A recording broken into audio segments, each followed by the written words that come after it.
श्रीमान दुर्ग सिंह जी का अभिनंदन करें। दुर्ग सिंह जी आप मंच पर पधारे। और साथ ही हमारे साथ परम पूज्य संत श्री रामजी महाराज रेण वो भी उपस्थित है। एक बार जोरदार तालियों से उनका भी स्वागत। और जल्द ही हमारे बीच परम पूज्य संत श्री लक्ष्मण नाथ जी महाराज अचीनाथ जी धाम मनोड़ा भी उपस्थित होंगे।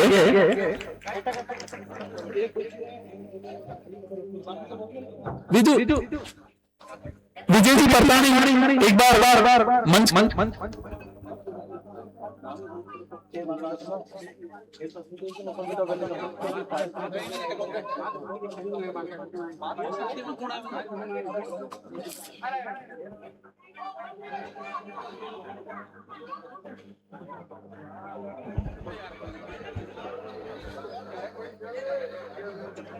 पर हमारे बीच नेवड़ा से अचीनाथ जी धाम से परम पूज्य संत श्री लक्ष्मण नाथ जी महाराज कुछ ही समय में पहुंच रहे हैं।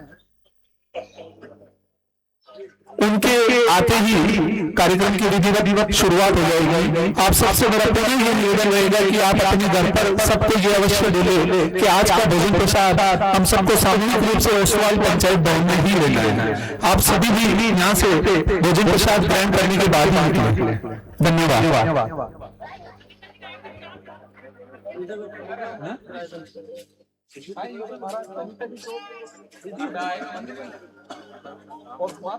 अनिता जी तो एक अनाउंस कर अनिता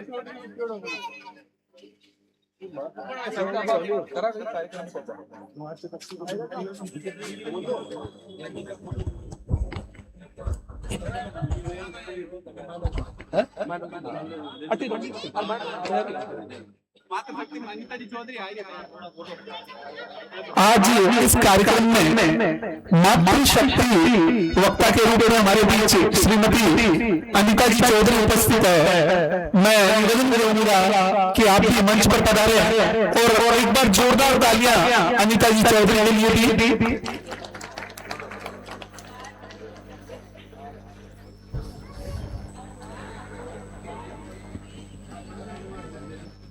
आज के इस कार्यक्रम के जो मुख्य अतिथि हमारे परम पूज्य संत श्री लक्ष्मण नाथ जी महाराज है, वो कुछ ही पलों में हमारे बीच पहुंच रहे हैं।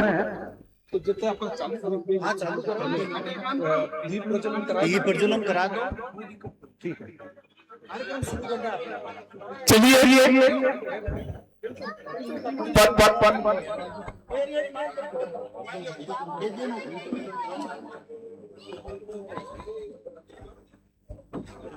श्रीराम जो नाम है साधु दयाल गौखंड अरेन में है। मैं वर्तमान बार में भी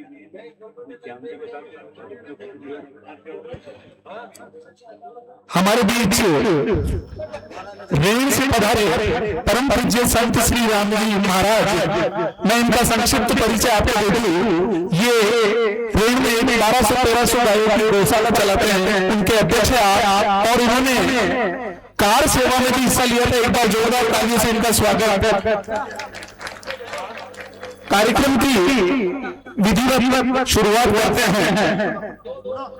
किसी भी कार्यक्रम की शुरुआत से पहले भगवान श्री गजानन जी को याद किया जाता है। वक्रतुंड महाकाय सूर्यकोटि समप्रभ निर्विघ्नं कुरु मे देव सर्व कार्येषु सर्वदा। मैं भगवान गणेश जी को याद करते हुए हमारे आज के मंचासीन अतिथियों से आग्रह करूंगा कि आप पधारे एवं भारत माता की तस्वीर के समक्ष दीप प्रज्वलन कर आज के कार्यक्रम का विधिवत प्रारंभ करें। सभी अतिथि भारत माता की तस्वीर के समक्ष दीप प्रज्वलन कर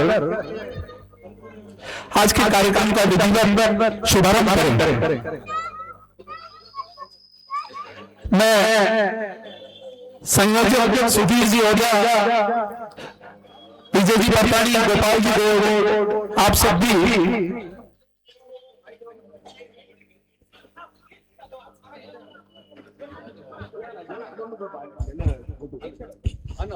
आप इधर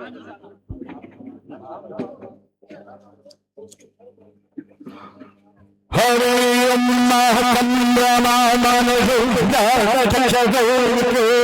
देवा है।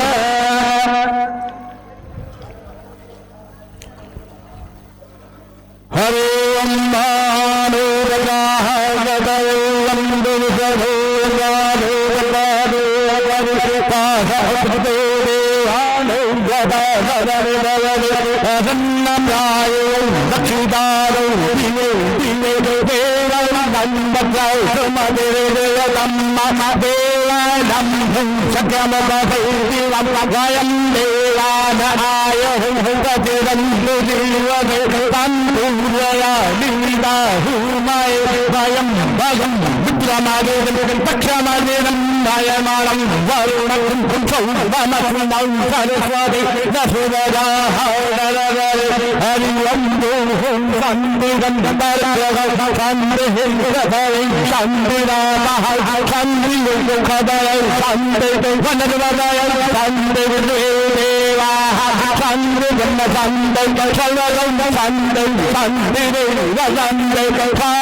कार्यकर्ता जो भी खड़े हैं वो भी अपना स्थान ग्रहण करें। तमसो मां ज्योतिर्गमय अर्थात अंधकार से प्रकाश की ओर ले चले। जब दीप प्रज्वलित होता है तो वह हमें ये संदेश देता है कि हम अपने जीवन से अज्ञानता, नकारात्मकता और निराशा को दूर कर सत्य, सेवा और संस्कार के मार्ग पर अग्रसर हो। आज इस पावन अवसर पर दीप प्रज्वलन के माध्यम से हम ईश्वर से प्रार्थना करते हैं कि यह हिंदी सम्मेलन समाज में एकता, ऊर्जा एवं राष्ट्रभक्ति का प्रकाश फैलाए।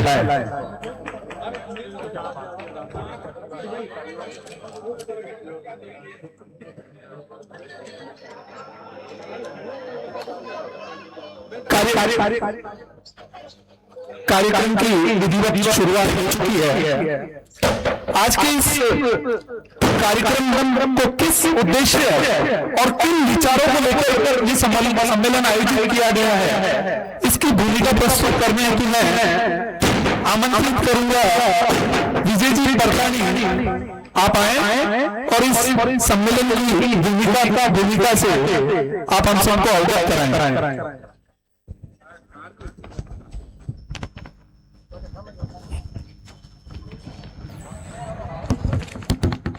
जय श्री राम। मंच पर उपस्थित पूज्य संतों के चरणों में प्रणाम। अपने कार्य में जो मुख्य होता इस विराट हिंदू सम्मेलन में उपस्थित बंधु एवं भगिनी, ग्राम के प्रबुद्ध जनों एवं युवा साथियों, आज हम यहाँ राष्ट्रीय स्वयंसेवक संघ के 100 वर्ष पूरे होने पर हिंदू समाज द्वारा आयोजित इस हिंदू सम्मेलन में एकत्रित हुए हैं। ये केवल लोगों की भीड़ नहीं, ये विचारों का संगम है, संस्कृति का उत्सव एवं राष्ट्र के भविष्य का चिंतन है। प्रश्न उठता है कि हिंदू सम्मेलन क्यों आवश्यक है।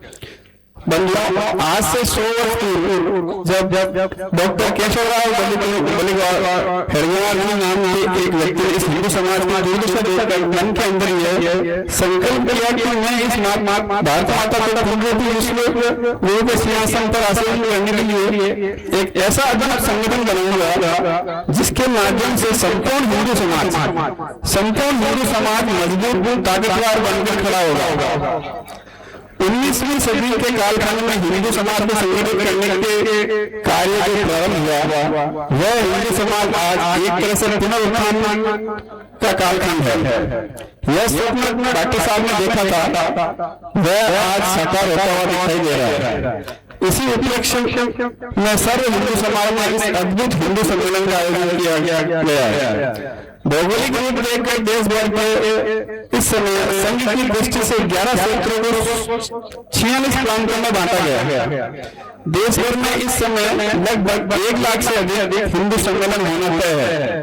इस समय 1 लाख से अधिक हिंदू सम्मेलन होना तय है।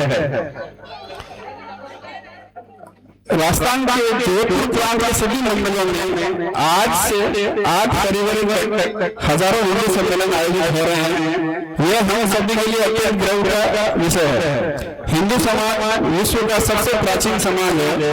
हमारी परंपरा वसुधैव कुटुंबकम की है, जहाँ पूरी दुनिया एक परिवार मानी जाती है, लेकिन आज समाज के भीतर विखंडन, भ्रम और हिंसा दिखाई देती है। ऐसे समय में हिंदू सम्मेलन समाज को जोड़ने, जगाने एवं संगठित करने का कार्य करेगा। आज जाति क्षेत्र, भाषा और वर्ग के नाम पर समाज बढ़ता जा रहा है। हिंदू सम्मेलन हमें याद दिलाता है कि हमारी पहचान सबसे पहले हिंदू है। जब हम एक मंच पर बैठते हैं, एक साथ विचार करते हैं, तब समरस और संगठित समाज का निर्माण होता है। हम सब जानते हैं कि हमारी संस्कृति केवल पूजा पद्धति नहीं बल्कि जीवन जीने की कला है। परिवार, गुरु, सेवा, त्याग एवं अनुशासन ये हमारे संस्कार हैं। हिंदू सम्मेलन में नई पीढ़ी को अपनी जड़ों से जोड़ता है और ये बोध कराता है कि अपनी संस्कृति पर गर्व होना कोई अपराध नहीं बल्कि हमारा कर्तव्य है।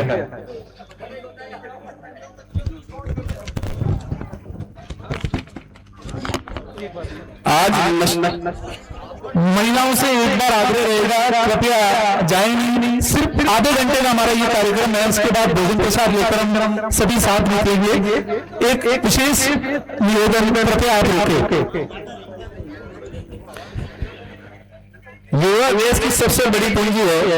यदि उन्हें सही दिशा नहीं मिली तो वे भटक सकते हैं। हिंदू सम्मेलन युवाओं को सेवा, अनुशासन, चरित्र और नेतृत्व तथा भारत के भविष्य को गढ़ने का मार्ग दिखाता है। हमको विदित है कि हमारे धर्म एवं संस्कृति की रक्षा के लिए अनेकों महापुरुषों ने अपने प्राणों का बलिदान देकर सदियों तक इस भारत को अखंड रखने का कार्य किया है।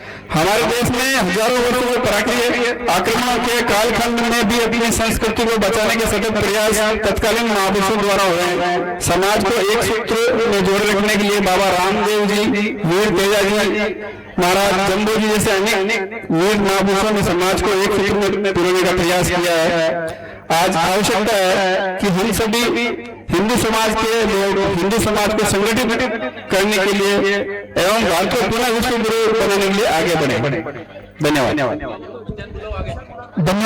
विजय जी प्रधान, आप सबको मैं बता दूं, अभी सांस्कृतिक कार्यक्रम भी आयोजित होगा। महिलाओं से विशेष निवेदन है, कृपया आधे घंटे का समय और निकालें और यहाँ उपस्थित रहें। पूरे कार्यक्रम को आप देखकर बाद में ही जाएं। सभी महिलाओं से मेरा विशेष आग्रह। धन्यवाद विजय जी प्रधान।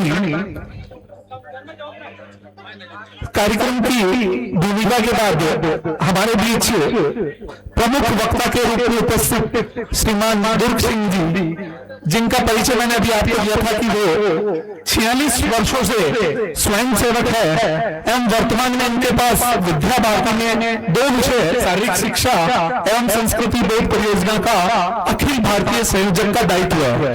मैं निवेदन करूंगा श्रीमान दुर्ग सिंह जी से, आप अपने ओजस्वी उद्बोधन से हमें कृतज्ञ करें। श्रीमान दुर्ग सिंह जी। बटू चलो चलो ठीक, चलो ठीक।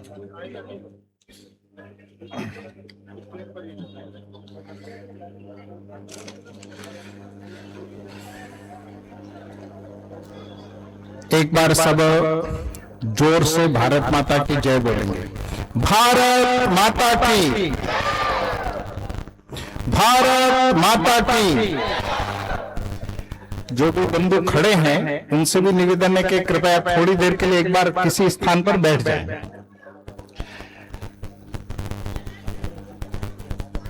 सम्मानित मंच, कार्यक्रम में उपस्थित मातृशक्ति एवं सभी बंधु,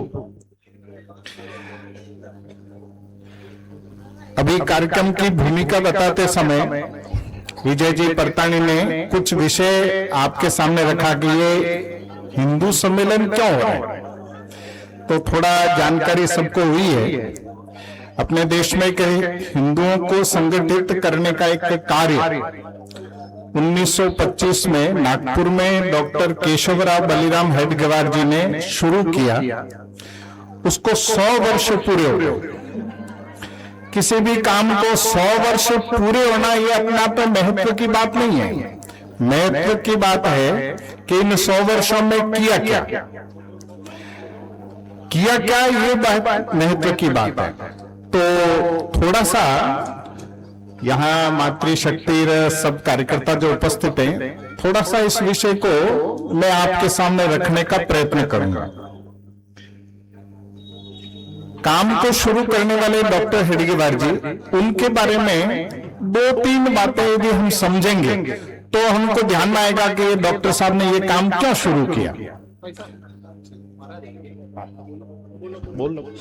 हमारे बीच परम पूज्य संत श्री लक्ष्मण नाथ जी महाराज अचिनाथ जी धाम मेवड़ा पधार चुके हैं। एक बार जोरदार तालियों से इनका स्वागत। आप अपना स्थान ग्रहण करें।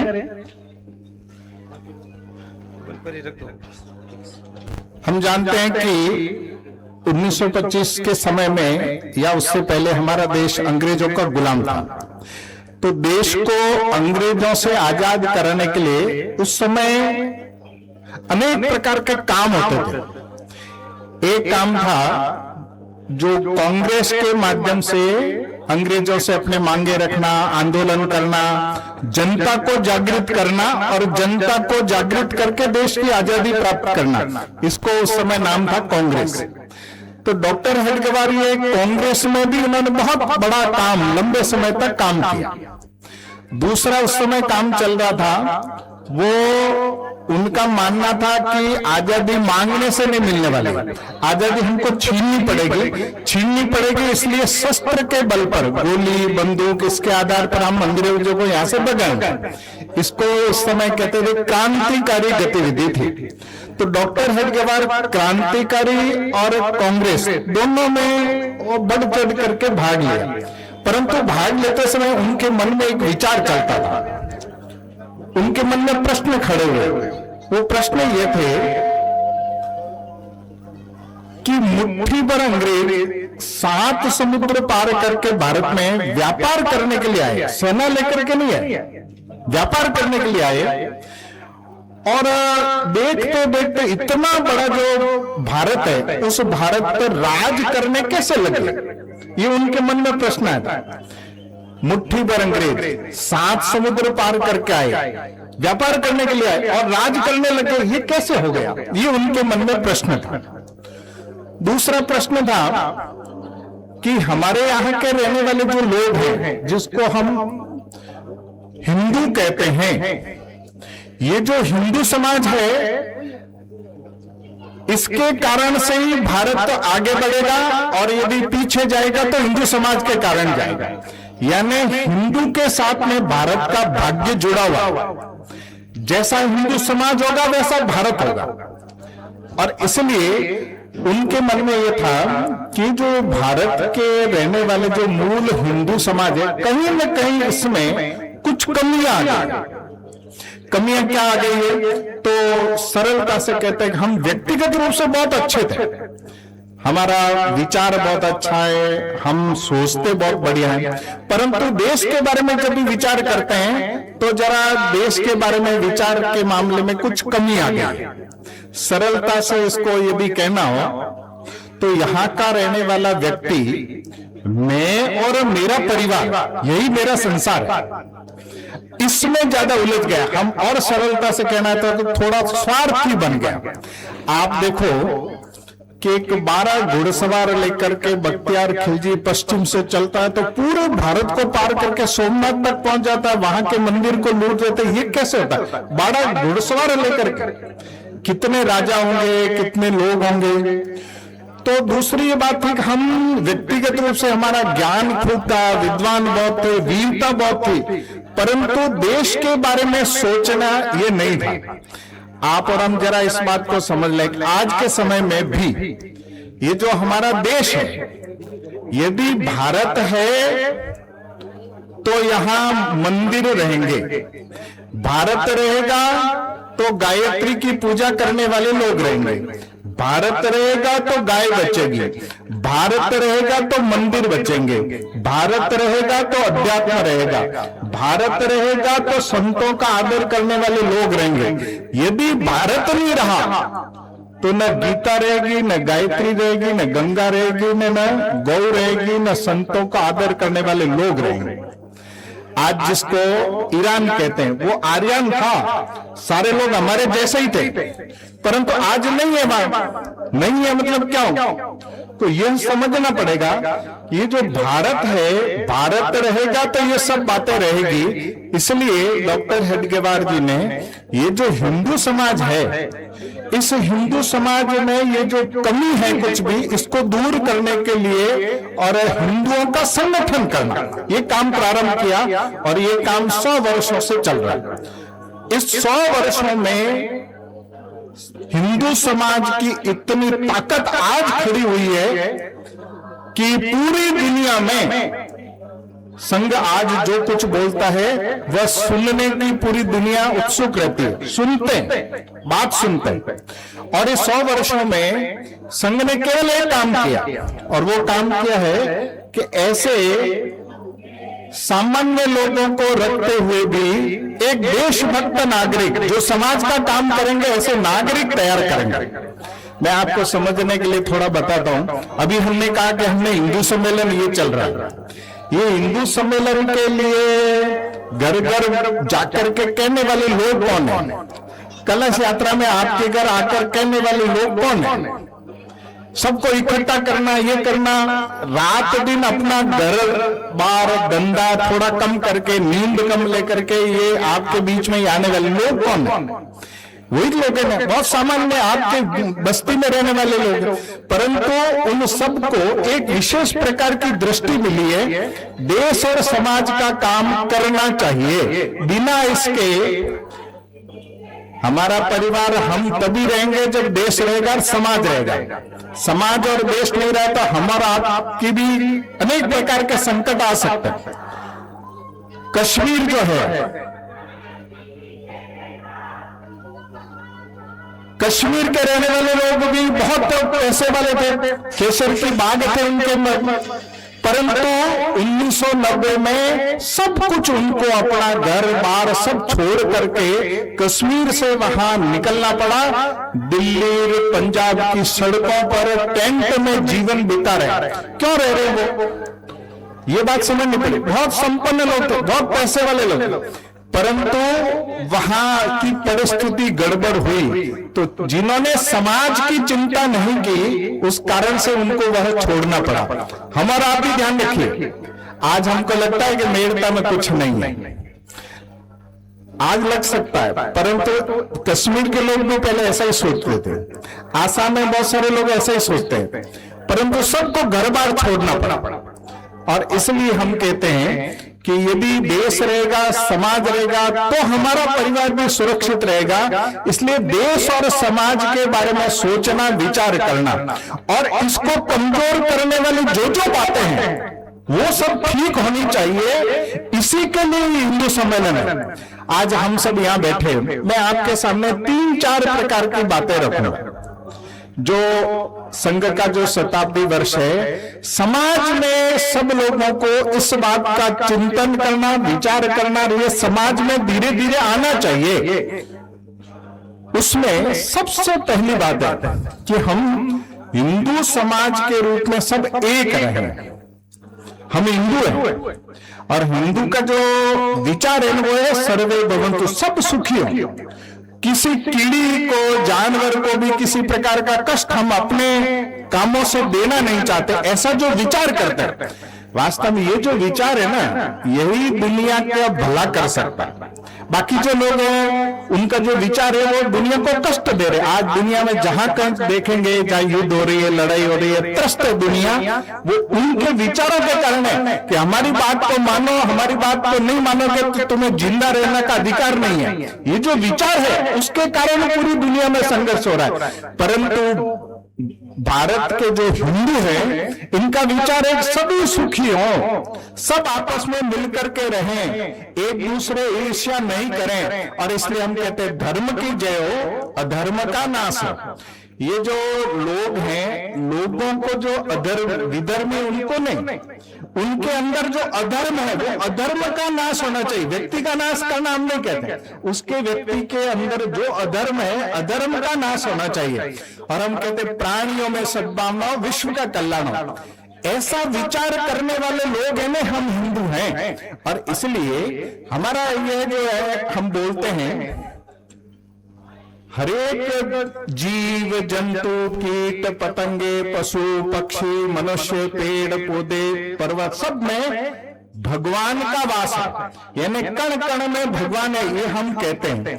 हम बोलते हैं आत्मा सो परमात्मा, मेरे अंदर जैसी आत्मा है बाकी सब में भी वैसे ही आत्मा है, ये हम बोलते हैं, हमारा तत्व ज्ञान है।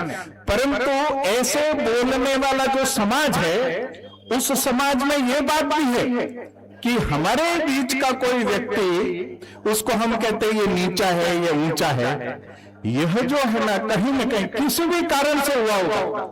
लेकिन इस बात को अब धीरे धीरे संपूर्ण देश में से, अपने हिंदू समाज में से ये समाप्त होना चाहिए। जिसको हम कहते हैं कि कोई भेद है, वो भाषा का भेद है, पंथ का भेद है, जाति का भेद है, हम इन जाति के बंधन से देश और समाज को थोड़ा ऊपर समझें। अपनी जाति के बारे में बहुत ज्यादा सोचेंगे, देश समाज के बारे में नहीं सोचेंगे। हमारी जाति का भला हो, देश का भले ही कुछ हो, तो वो न जाति बचेगी न हम बचेंगे। और इसलिए पहले ये जो बात है कि हम कण कण में भगवान है ऐसा मानने वाले लोग व्यवहार भी वैसा करें कि कण कण में भगवान है, और इसलिए हिंदू के नाते हम सब एक हैं ऐसा व्यवहार धीरे धीरे धीरे धीरे होना चाहिए। और इसलिए मंदिर में प्रवेश सबको, पानी पीने की व्यवस्था सबके हो। और धीरे धीरे अब हमारे देश के जो समझदार लोग हैं वो उन्होंने सोचना भी शुरू किया है, जब व्यक्ति मर जाता है, हम कहते हैं उसकी आत्मा उस शरीर में को छोड़ देते, तो आत्मा तो मिट्टी है, तो उसके जो दाह संस्कार की व्यवस्था है वो जाति के आधार पर नहीं है, वो सब एक है, वो मिट्टी है, सबकी एक समान है। और इसलिए धीरे धीरे शमशान सबके एक बने, नहीं तो ये क्या है, अलग अलग शमशान के होने के कारण से अपने जाति का अभिनिवेश बढ़ता, उसको धीरे धीरे खत्म करने के लिए मंदिर में प्रवेश सबको मिले, पानी पीने को सबको मिले, कुआं समान हो, और शमशान धीरे धीरे सब एक बने। ये सोचना पड़ेगा, विचार करना पड़ेगा। ये विचार करेंगे तो देश और समाज का भला होने वाला है। यदि हमने जातियों पे बंटना, जातियों के आधार पर विचार करने का शुरू किया, तो ध्यान रखिए बांग्लादेश में जितने लोगों की हत्याएं हो रही है वो जाति देख के नहीं हो रही, वो एक बात देख करके हो रही है कि हिंदू कौन है, वो हिंदू कौन है इसको देख करके उसकी हत्या हो रही है। इसलिए यदि हम कमजोर रहे और जाति के बारे में अपना अपना विचार करते रहे, तो जितने ये विधर्मी विचार वाले लोग हैं वो जाति देख करके आपके ऊपर कुछ नहीं करने वाले। वो उनका केवल लक्ष्य एक है, बहुत स्पष्ट है वो सामने, कि हिंदू कौन है।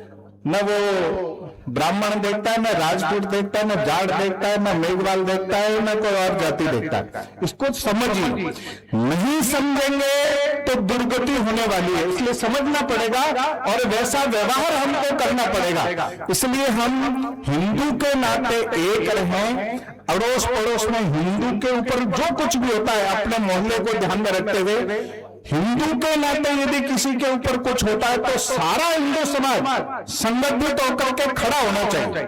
ये खड़े होंगे तो समाज की रक्षा होगी। परंतु हमारा विचार, सोचने का प्रकार कैसा रहता है? सोचने का प्रकार यह है कि अपने किसी घर के बालक को मान लो दूसरे लोग कोई पीट रहे हैं, तो हम कहते हैं कोई बचाने आओ, कोई बचाने आओ, मेरे बालक को पीट रहे हैं। मान लो कोई नहीं आता है तो हम कहते हैं साहब पूरे मोहल्ले का राम निकल गया, मेरे बच्चे को पीटते हुए देखते रहे, कोई बचाने नहीं आया।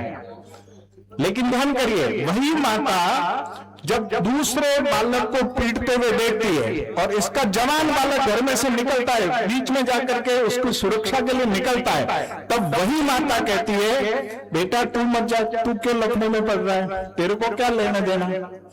अपने बच्चे को पीटते समय तो मोहल्ले का राम निकल गया बोलते, और जब ये बच्चा घर से निकलता है तब यही माता बोलती है तो क्यों निकल रहा है? तो ये जो है ना, माताएं थोड़ा सा विचार करना, देश में भगत सिंह होना चाहिए लेकिन पड़ोसी के घर में, मेरे घर में नहीं, यह नहीं चलेगा। भगत सिंह मेरे घर से निकलेगा, यह विचार हमको करना पड़ेगा। ये करेंगे तो हमारा समाज बचेगा। इसलिए समाज में हम सब समाज के नाते एक है, हिंदू है, इसका पहले विचार करें, जातियां फिर बाद। बड़ा विचार करेंगे तो हम सुरक्षित रहेंगे। ये पहली बात हमको और सोचना चाहिए। दूसरा एक विषय, यहाँ बड़ी संख्या में माता है, ये जो हमारा भारत है, भारत पर जितने प्रकार के आक्रमण हुए, 1000 वर्ष से अनेक प्रकार के आक्रमण हो रहे और आज भी आक्रमण हो रहे, इन सब आक्रमणों से भारत यदि बचा है तो उसमें सबसे बड़ा जो कारण है वो है हमारा परिवार। हमने राज्य सत्ता सरकारें उसके भरोसे नहीं, अपने परिवार के आधार पर, हमारी जो परिवार की व्यवस्था है, हमारे जो कुटुंब है, उस कुटुंब में हमने अपने बच्चों को ठीक संस्कार दिए। कुटुंब एक रहा, कुटुंब में कोई एक परंपराएं थी, उन परंपराओं को धीरे धीरे हम आगे बढ़ते गए। मान लो हमारे घर में किसी की पूजा होती है तो वो दादाजी करते हुए उनके पुत्र सीखा, उनके पुत्र ने उसको पुत्र, ऐसे पीढ़ियों से चलता रहा, पीढ़ियों से हम अपने घर परिवारों में सिखा रहे। तो यह हमारी जो कुटुंब की व्यवस्था है, इस समय भारत में इस कुटुंब को तोड़ने के लिए बहुत सोच विचार करके योजनाएं चलती है, और वो जो योजनाएं चलती है उसमें सबसे बड़ा माध्यम है टीवी का। आप जरा ध्यान से समझना इस बात को। ये जो टीवी है, टीवी में जितने प्रकार के धारावाहिक आते हैं, वे सब धारावाहिक परिवार को तोड़ने वाले हैं, और ये सुविचारित है, परिवार को तोड़ना। आप जरा देखेंगे तो सब धारावाहिक का एक विषय वस्तु है कि ये जो घर की महिला है ये षड्यंत्रकारी है, वो देरानी के विरुद्ध जेठानी कर रही है, सासू के विरुद्ध ये कर रही है, ये ऐसे षड्यंत्र करने वाली है। उसका प्रमुख पात्र कौन है? वो महिला है। जितने छोटे छोटे अनैतिक कार्य वो करते हुए महिला को दिखाते हैं कि ये जो महिला है ये ऐसे अनैतिक कार्य करती है। ये धरातल पर नहीं है, परंतु टीवी के माध्यम से हमारा एक विचार, माइंड सेट वो करने का तैयार होता है। एकता कपूर के जितने धारावाहिक आते हैं, ये सब धारावाहिक परिवार को तोड़ने वाले हैं। परिवार में मैं, मेरी व्यक्तिगत स्वतंत्रता, मैं कुछ भी बोल सकूं, मैं क्यों सास की सेवा करूं, मैं ये क्यों पति की कहना मानूं, मेरी बात पति को क्यों नहीं माननी चाहिए। ये जो एक तरह से ऐसे सब धारावाहिक और उसमें होता है। दूसरा मैं कहता हूं कि हमारी अविवाहित जो बालिका है वो टीवी के धारावाहिक देखती है, वो 1, 2, 3, 4 जब 7, 8 वर्ष से शुरू करती है, और जब उसकी शादी होती है उस समय उसने हजारों बार तलाक के दृश्य देखती है। अब ध्यान करिए, भारत की किसी भी भाषा में तलाक शब्द नहीं है। भारत की किसी भाषा में, तलाक उर्दू का शब्द है, भारत की किसी भाषा में तलाक शब्द नहीं है। क्यों नहीं है? क्योंकि हमारे यहां होता नहीं है, उसके लिए शब्द नहीं है। अंग्रेजी में घी के लिए शब्द नहीं है, क्योंकि घी होता नहीं है, बटर ऑयल है लेकिन घी नहीं है।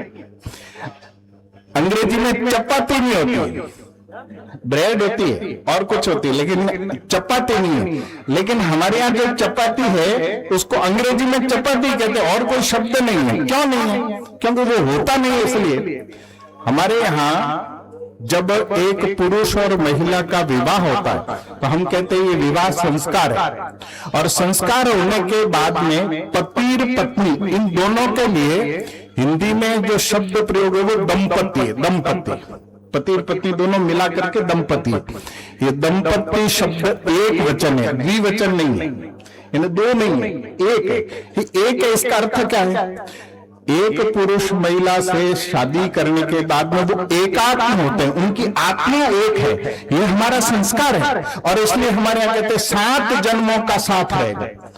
ये बोलते नहीं है, ये व्यवहार रहता है। परंतु मैं कह रहा था कि वो टीवी के धारावाहिक में ये जो 7-8 वर्ष की बालिका विवाह करने तक 1000 बार वो तलाक के दृश्य देखती है, और इसे दृश्य देखने के कारण से धीरे धीरे क्या होता है, उसके उस शब्द और वो प्रक्रिया से वो फेमिलियर हो जाती है। ऐसा ये नहीं है, मेरा नहीं बनती तो मैं तो क्यों रहूं उसके साथ।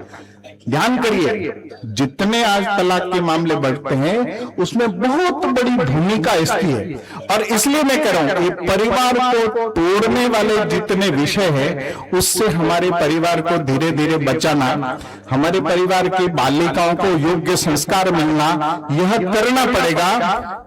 और इसलिए बहुत सरलता से कुछ बातें घरों में प्रारंभ कर।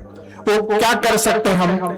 घर में एक समय में छोटा मोटा भी कोई भजन कीर्तन, जिसको हम दीवाबत्ती कहते हैं, सब लोग मिलकर के करें, साथ में बैठे, विशेष तौर से बच्चों को साथ में बैठाएं, उनको सिखाइए। यह संस्कार देने वाला, उनके मन में अध्यात्म का भाव जगाने वाला ये बहुत बड़ा कार्य है। इसलिए ये कार्य हमारे साथ में होना चाहिए। दूसरा, भोजन सप्ताह में एक बार सब मिल करके सारे परिवार के लोग बैठ करके भोजन करें, आपस में थोड़ी बातचीत करें, ये आपस में संवाद होना चाहिए, चर्चा होनी चाहिए। सबको लगना हम परिवार के लोग हैं तो ये चर्चा होनी चाहिए।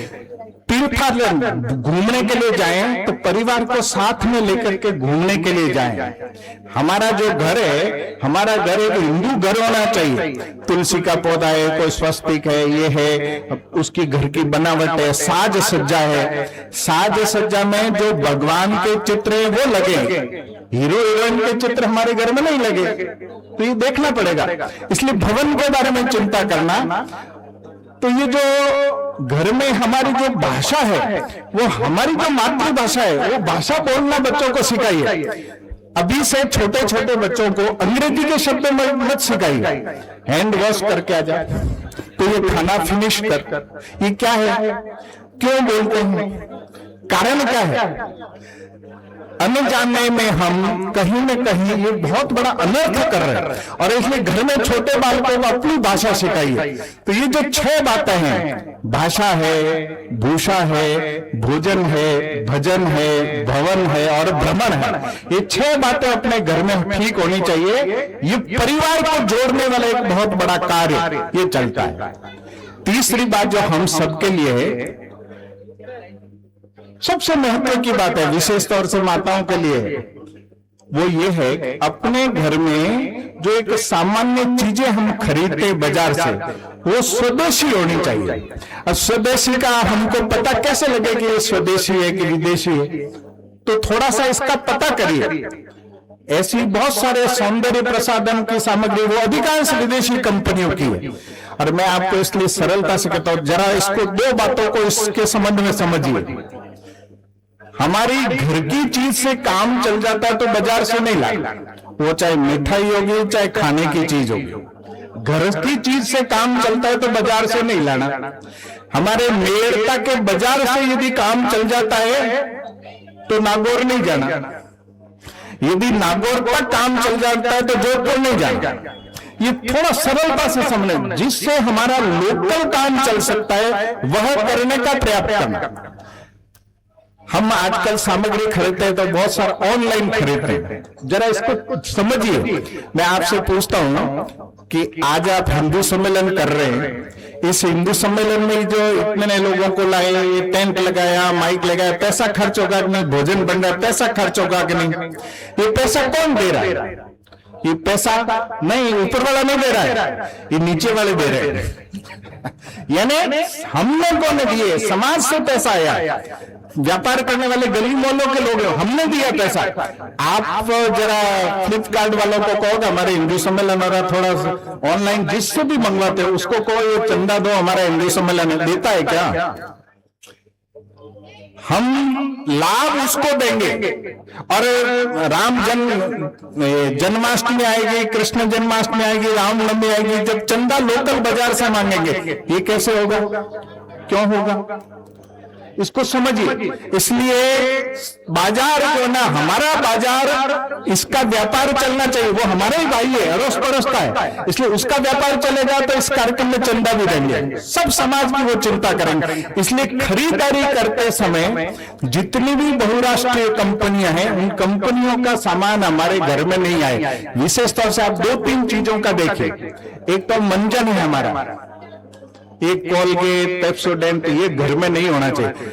आज देखिए हम सब यहाँ लोग आए हैं, धूप में इतने समय तक कष्ट भी देख रहे हैं। भाषण सुनना किसी को अच्छा नहीं लगता है, ये मुझे पता है, परंतु फिर भी मैं सुना रहा हूं। ये हम कष्ट देख रहे हैं, क्यों देख रहे हैं? यदि इस कष्ट को देखते हुए हमने कुछ बातें यहां से ग्रहण करके करने वाली बातें तय की तो इसका लाभ है, अन्यथा कोई अर्थ नहीं। इसलिए अपने घरों में तय करिए कि ये जो धातु में कोलगेट, पेप्सोडेंट, ये हमारे घर में नहीं आएगा। चाहे हम दंत क्रांति लाएंगे, बबूल लाएंगे, परंतु ये लाएंगे। ऐसे ही साबुन है, साबुन में Hindustan Lever Limited, Procter and Gamble, ये कंपनी है, उसका साबुन हमारे घर में नहीं आएगा। तो स्वदेशी कौन सा हो सकता है, इसका विचार करना, वो सामान हमारे घर में आना चाहिए। यह करेंगे तो वास्तव में ये जो हमारा देश है आर्थिक रूप से भी संपन्न होगा और देश आगे बढ़ेगा। देश आगे बढ़ेगा तो व्यापार सबके चलेंगे, सबके व्यापार चलेंगे। इसलिए इसको देखना चाहिए। एक छोटी सी बात और, वो है पर्यावरण की। हम माताएं बहनें पर्यावरण के संबंध में भी कुछ करें। हम कहते हैं पेड़ पौधे लगाओ, पेड़ पौधे लगा सकते तो वो करिए, लेकिन एक सबसे ज्यादा जो हमारे लिए करने वाली बात है वो है हम बाजार में जब भी जाते हैं तो सब्जी के लिए, छोटे छोटे सामान के लिए जो सिंगल यूज प्लास्टिक लाते हैं, ये प्लास्टिक लाना बंद करिए। सब माताएं कपड़े का थैला लेकर के बाजार में, इसका अभ्यास बनाइए। ये करेंगे तो कुछ बात होगी और ये सब बात पूरे देश के संबंध में होगी। बहुत बड़ा काम होने वाला है और इसलिए इसको तय करिए कि यह जिसको कहते हैं सिंगल यूज प्लास्टिक, इसका उपयोग धीरे धीरे एकदम बंद करना चाहिए। मैं आप सबको बहुत कठोरता से कड़वे शब्दों में कह रहा हूं कि यदि हम प्लास्टिक में सामान लाते हैं तो ये पाप है, पाप है। गाय खाती है, पर्यावरण को नुकसान होता है, धरती माता को नुकसान होता है। इसलिए कपड़े का थैला ले जा करके हम उसमें सामान लाएं। यह जब करेंगे तो ये जो काम है, और इसलिए ये जो हिंदू सम्मेलन है ये केवल भीड़ के लिए नहीं, थोड़ा सा विचार करें और कुछ करने वाली बातें छोटी छोटी अपने घरों में बच्चों को संस्कार ठीक मिले, पर्यावरण के लिए चिंता करें, हिंदू समाज को एक रखने वाली गतिविधि को चलाएं। इन सब बातों को करना यही इस हिंदू सम्मेलन का उद्देश्य है। और यह सब हम जितने यहाँ लोग आए हैं, ये जो मेरा विषय सुना, इस विषय को केवल सुनना नहीं, घर में कुछ करना और अपने आस पड़ोस के 4-5 घरों में ये सब बातें धीरे धीरे समझाने का प्रयत्न करना, बताने का प्रयत्न करना। लड़ाई झगड़ा नहीं करना, विवाद नहीं करना, परंतु समझाने का प्रयत्न करना। धीरे धीरे समझाएंगे तो आने वाले समय में इस देश में एक बहुत बड़ा परिवर्तन, जैसे मैंने कहा कि 100 वर्षों में संघ ने जो कुछ किया उसका परिवर्तन हुआ है। आज हम इतने लोग यहाँ आए हैं, बैठे, आप मेरे को बता सकते हैं कि यहाँ आने का आकर्षण क्या है? कि कोई बहुत बड़ा आदमी आ रहा है इसलिए आए क्या? यहाँ कुछ मिलने वाला इसलिए आए क्या? फिर भी हम आए हैं। क्यों आए? हिंदू सम्मेलन है। ये हिंदू के नाम से इतने सारे इकट्ठे होना, यही अपने आप में बहुत बड़ी बात है, अच्छी बात है। हम हिंदू के नाते एकत्र हुए, इसलिए हिंदू के नाते सोचना शुरू करना, विचार शुरू करना, ये करेंगे तो आने वाले समय में देश में एक बहुत बड़ा परिवर्तन ये होने वाला है। और वो परिवर्तन हमारे माध्यम से होगा। हमारे मोहल्ला, जिसको हमने एक बस्ती का है, 10-12 हजार की बस्ती, इस बस्ती के माध्यम से देश में परिवर्तन होगा और कोई माध्यम नहीं है। इसलिए हम सब इस बात को थोड़ा सा विचार करें, सोचें और चर्चा करें, बातचीत करें। इतना निवेदन करते हुए मैं अपनी बात को पूरी कर रहा हूं। वंदे मातरम। धन्यवाद भाई साहब।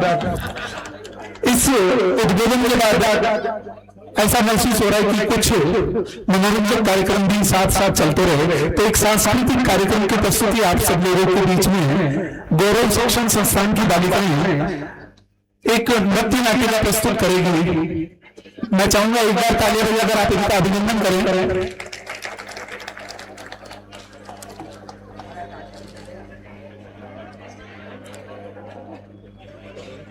मेरा महीनों से आग्रह है कि ज्यादा समय नहीं लगेगा, कृपया आप विराजी करेंगे।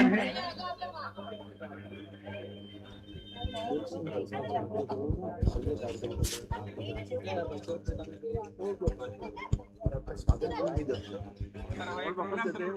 हेलो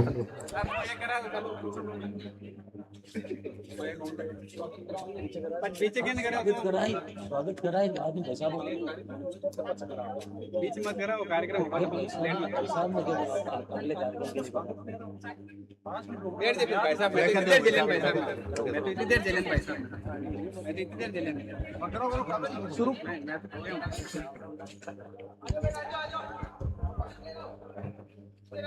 कार्यक्रम इसके बाद पद्मश्री अकेडमी द्वारा भी एक देशभक्ति कार्यक्रम प्रस्तुत किया जाएगा।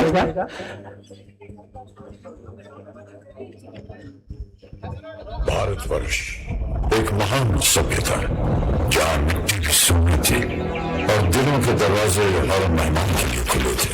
इन्हीं दरवाजों से घुसा है कुछ क्रूर शैतानी थे। हिंसा और अत्याचार के सामने जब घायल हो रही थी आत्मा, तब इस मिट्टी के गर्भ से उठ खड़ी।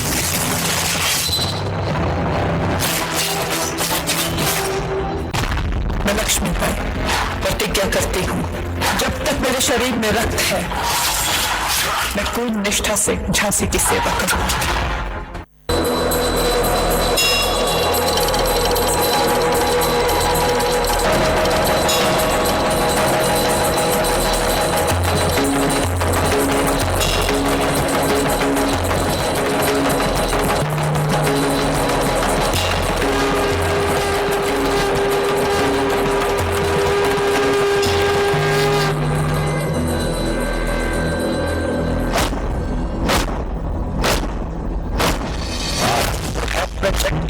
मस्तकों के झुंड आज जंग की घड़ी की तुम हार दो। आन शान या की जान का हो दान आज धनुष के बाण पे उतार दो।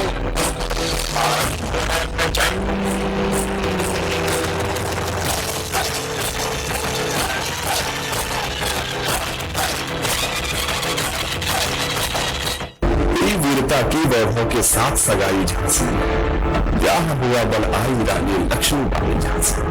राजमहल में बजी बधाई खुशियां छाई झांसी में। चित्रा ने अर्जुन को पाया शिव से मिली भवानी थी।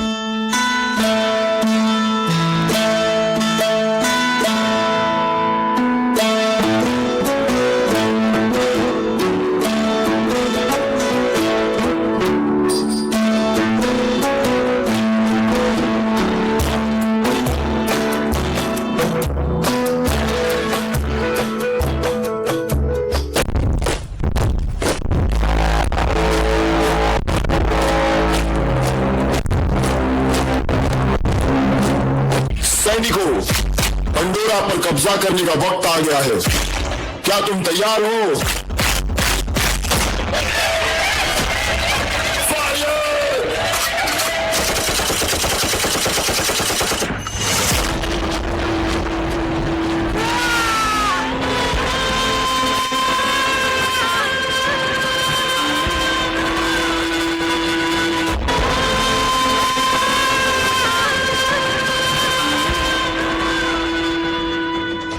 आजादी का संग्राम बलिदान मांगता है। हमारा सौभाग्य होगा अगर इस पवित्र मिट्टी को अपने प्राण की भेंट दे पाएंगे। रही बात मिसाल बनाने की, मैं वो मिसाल बनूंगी जो हर भारतीय के अंदर आजादी की भूख बनकर दहकेगी। संकल्प बोल के हम तो निकल पड़े, हर द्वार खोल के गगन गए विजयी भव।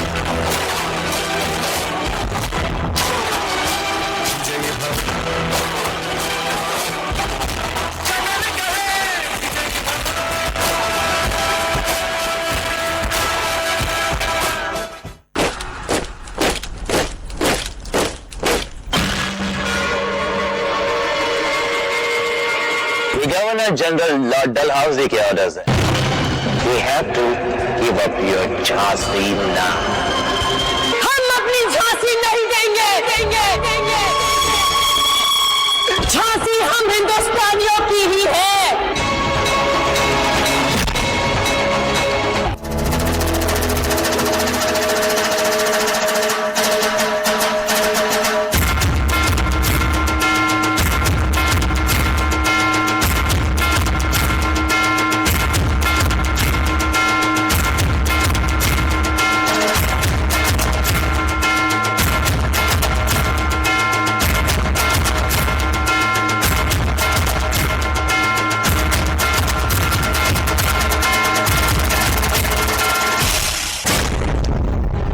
करने के लिए तैयार हो जाओ।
इस शानदार प्रस्तुति के लिए खूब लड़ी मर्दानी, वो तो झांसी वाली रानी थी, रानी लक्ष्मीबाई की ये शानदार प्रस्तुति। इस प्रस्तुति पर चारभुजा बस्ती की ओर से 1100 रुपए का पारितोषिक गौरव शिक्षण संस्थान को। अगला कार्यक्रम पद्मश्री अकेडमी अपना सांस्कृतिक प्रस्तुति देने के लिए तैयार है। इसी बीच आप बैठे हैं, बस थोड़ी देर का कार्यक्रम हो रहा है।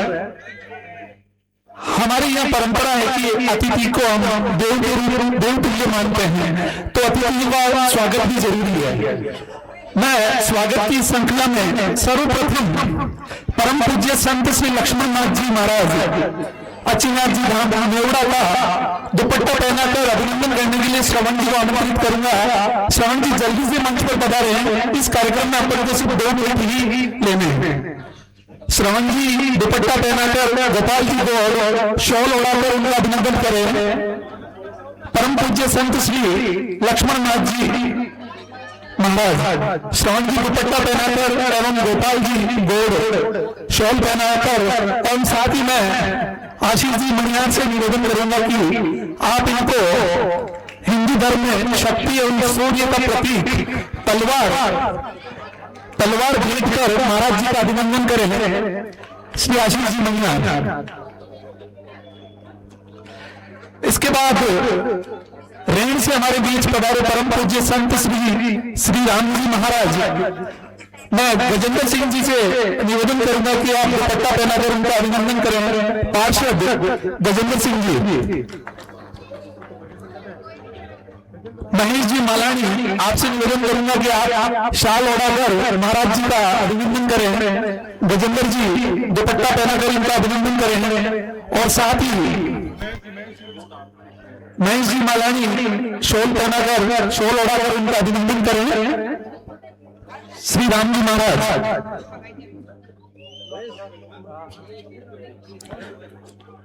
योगेश जी वर्मा एवं धनजी सोनी आप पधारे एवं शक्ति का प्रतीक तलवार महाराज जी को भेंट करें।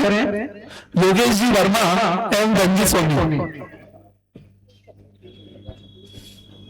इसके बाद मातृशक्ति के रूप में हमारे बीच उपस्थित श्रीमती अमृता जी चौधरी के अभिनंदन के लिए मैं श्रीमती शोभा जी परतानी एवं श्रीमती अमृता जी काबरा को आमंत्रित करूंगा कि आप आकर दुपट्टा एवं माला पहनाकर श्रीमती अमृता जी चौधरी का अभिनंदन करें। कृपया जल्दी से पधारें।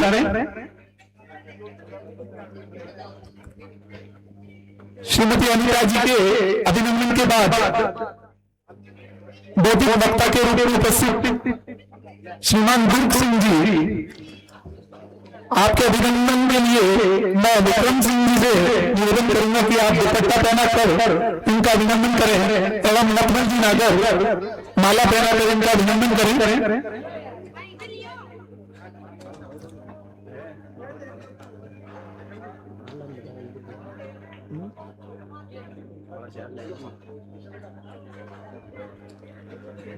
इसके बाद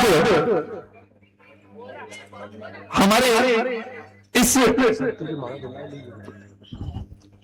खड़ा नहीं माला दुपट्टा मातृशक्ति के अभिनंदन के लिए माला एवं दुपट्टा श्रीमती शोभा जी परतानी एवं श्रीमती अमृता जी काबरा।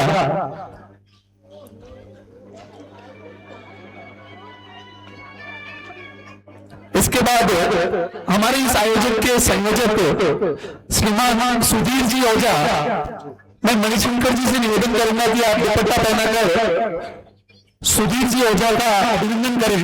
आज का जो कार्यक्रम हो रहा है इसके संयोजक के रूप में श्रीमान सुधीर जी ओझा हमारे बीच उपस्थित हैं। मणिशंकर जी आप दुपट्टा पहनाकर इनका अभिनंदन करें। साथ ही साथ हमारे बीच सूरज जी प्रजापत उपस्थित है, जिन्होंने जितने भी हिंदू सम्मेलन हुए हैं उन सबको सोशल मीडिया पर प्रचारित करने का कार्य किया है। चारभुजा बस्ती द्वारा इनका भी अभिनंदन, एक बार जोरदार तालियों से स्वागत।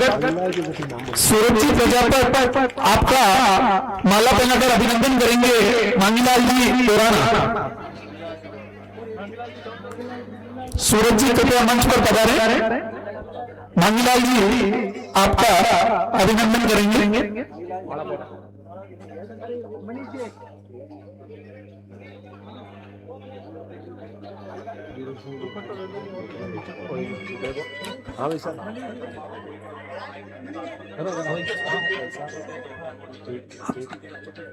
जो हमारे बीच बोधि वक्ता के रूप में दुख सिंह जी उपस्थित हैं, उनका एक अन्य कार्यक्रम होने की वजह से उनको भी निकलना है, तो वो हमारे बीच से प्रस्थान करेंगे। और अब मैं आप लोगों के बीच में ज्यादा समय नहीं लूंगा। जिस कार्यक्रम का आपको इंतजार है, सांस्कृतिक कार्यक्रम, एक अनूठी प्रस्तुति पद्मश्री एकेडमी स्कूल द्वारा आप सब लोगों के बीच में मैं पंकज सर से रिक्वेस्ट करूंगा कि आप जो भी कार्यक्रम की प्रस्तुति देने वाले पालक बालिकाएं हैं उनको मंच पर लाएं।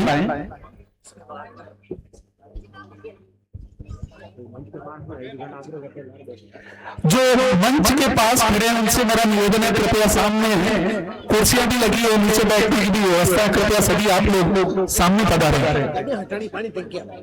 और जो पीछे 4 व्हीलर खड़े हैं, जो कार पीछे खड़ी है, जिनकी भी है कृपया हटाए हैं। उधर से पानी की टंकी, पानी का उसके लिए रास्ता बनाना है, कृपया जिसकी भी है वो वहां से हटाए। कार्यक्रम की शुरुआत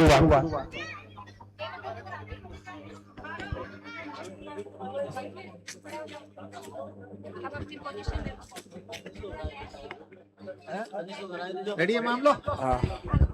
मैम रेडी है मामला?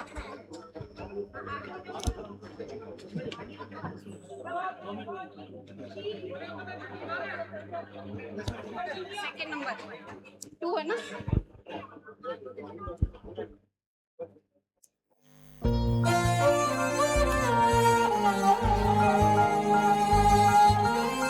बल्ली कितने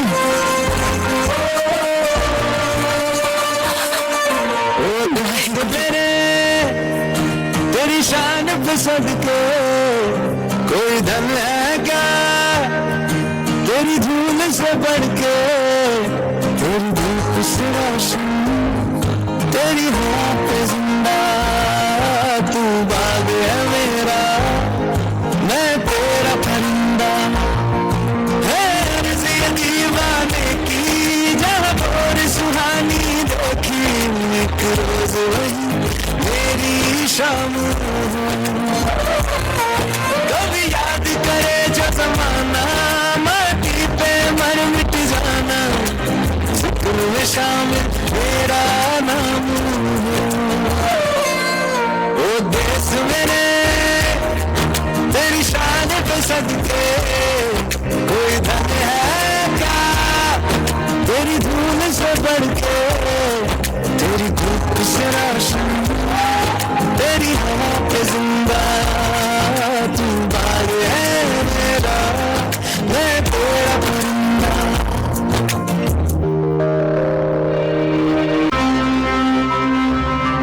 हो सकते मैं जावा मेरी दिल जानिया, मैं शीश झुकावा मेरी दिल जानिया, तेरे नाम जो कर जावा कम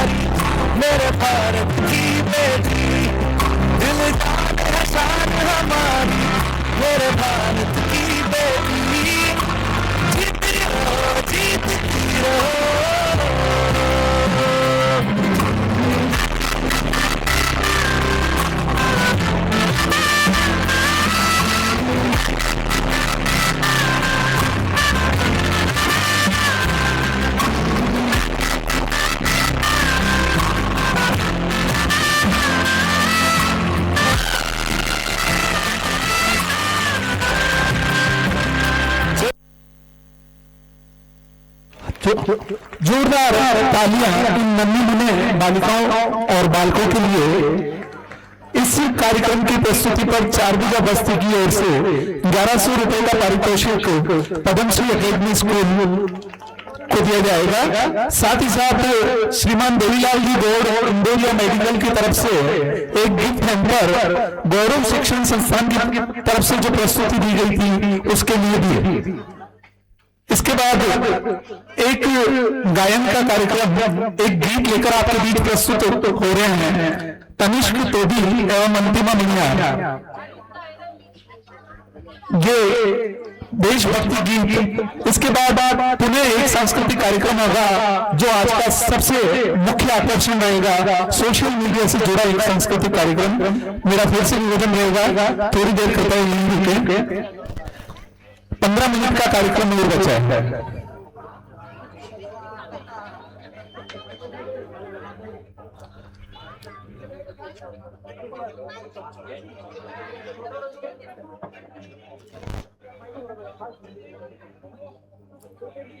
एक गीत, इसके बाद फिर से अपन सांस्कृतिक कार्यक्रम करेंगे। मेरा निवेदन रहेगा, हालांकि आज धूप थोड़ी तेज पड़ रही है, लेकिन हम लोग जिस उद्देश्य से यहाँ इकट्ठे हुए हैं उसके सामने ये धूप कुछ भी नहीं है।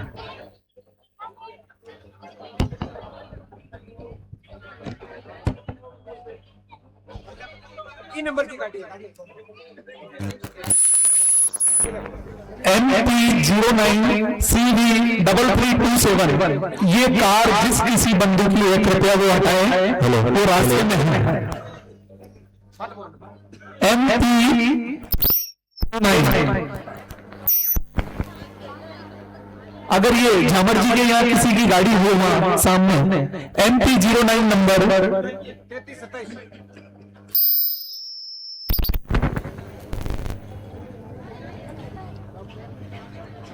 जितने भी पुरुष यहाँ उपस्थित हैं मैं उनसे कहूंगा कि एक बार जोरदार तालियां इस महिला शक्ति के लिए बजाएं जिन्होंने हमारे इस आज के आयोजन को सफल बनाने में महती भूमिका निभाई है। बिना कहते कि आधा योगदान महिलाओं का होता है, लेकिन यहाँ तो पूरा योगदान महिलाओं का था, तो जोरदार तालियां एक बार इन महिलाओं के लिए। मेरा लक्ष्मी भाई जी आराम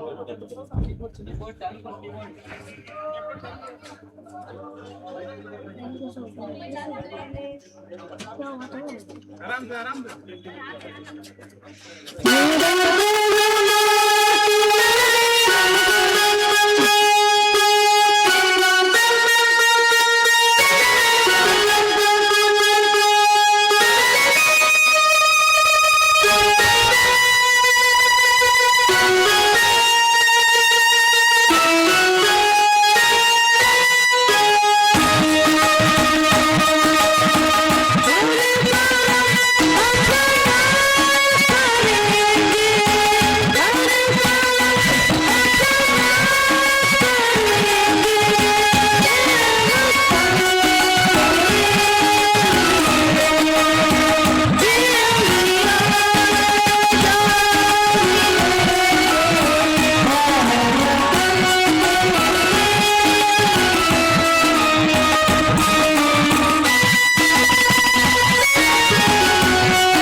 जोरदार तालियां इस नन्ही बालक के लिए। राष्ट्र के प्रति प्रेम और समर्पण को स्वर देता ये देशभक्ति गीत तनिष्क तोदी द्वारा प्रस्तुत किया गया।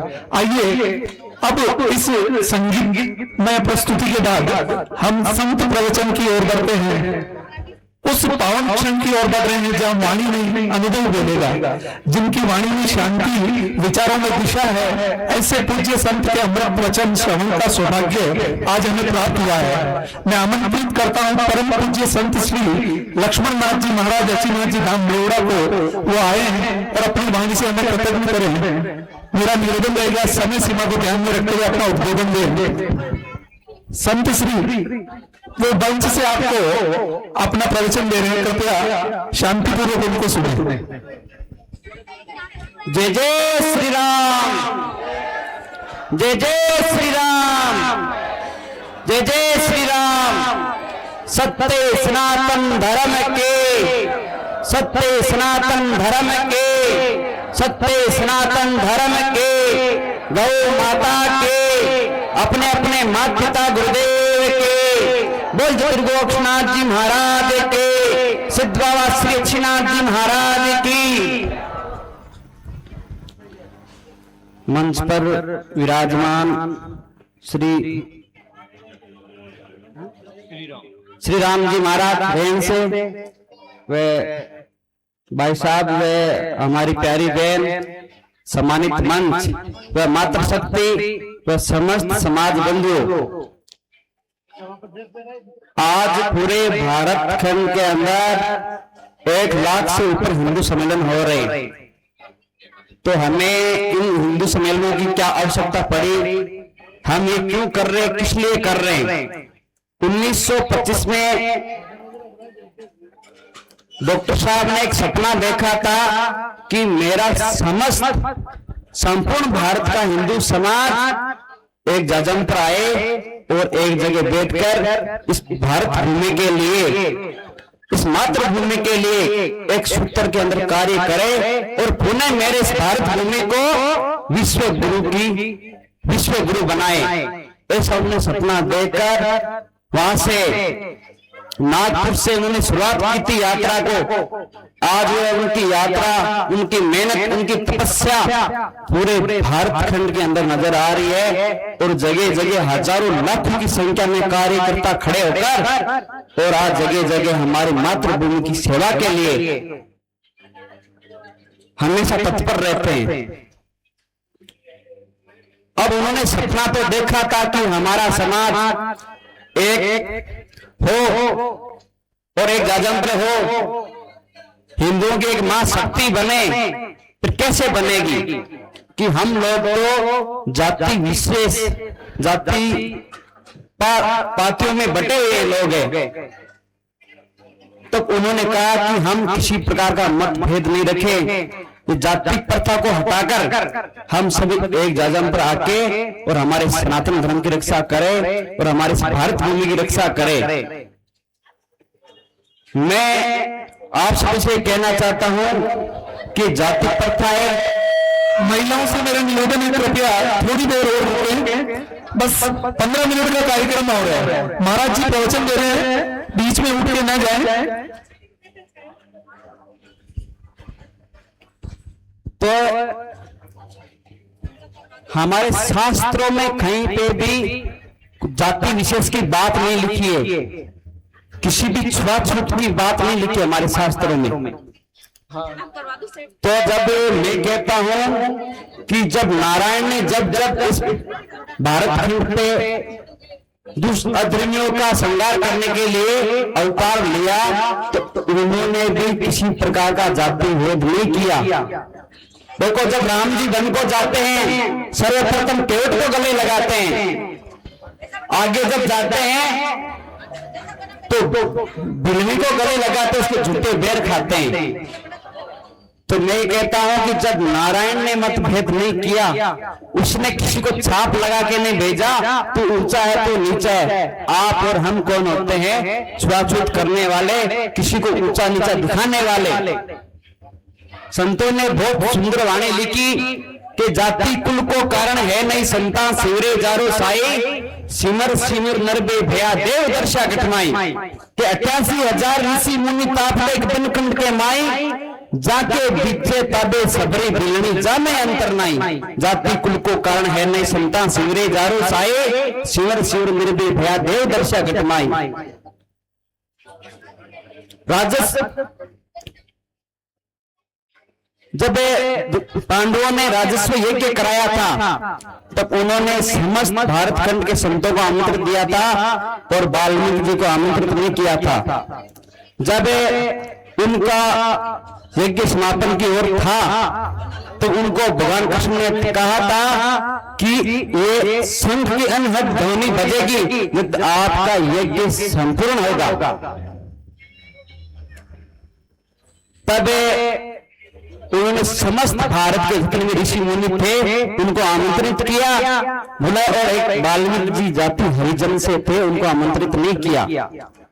जब बताते हैं कि जब उनका वो शंख नहीं बजा, शंख ध्वनि नहीं बजी तो द्रौपदी पांचों पांडवों को लेकर भगवान कृष्ण के पास जाकर खड़ी होकर प्रार्थना करके बोली कि प्रभु जो आपने जैसा जैसा हमें बताया वो सब कार्य हमने किया पर हमारा यज्ञ सफल नहीं हो रहा है। तो भगवान कृष्ण ने द्रौपदी से कहा कि द्रौपदी कोई विशेष भगत कोई संत पीछे रह गया है। तो बोले हमारी दृष्टि में तो कोई ने एक वाल्मीकि को हमने निमंत्रण नहीं दिया और बाकी तो भारत खंड के सभी संतों को हमने बुलाया। तो भगवान कृष्ण ने कहा द्रौपदी वो महापुरुष है, वो मेरा भगत है, मेरा दास है, उसको बुलाएगी तभी तेरा यज्ञ सफल होगा।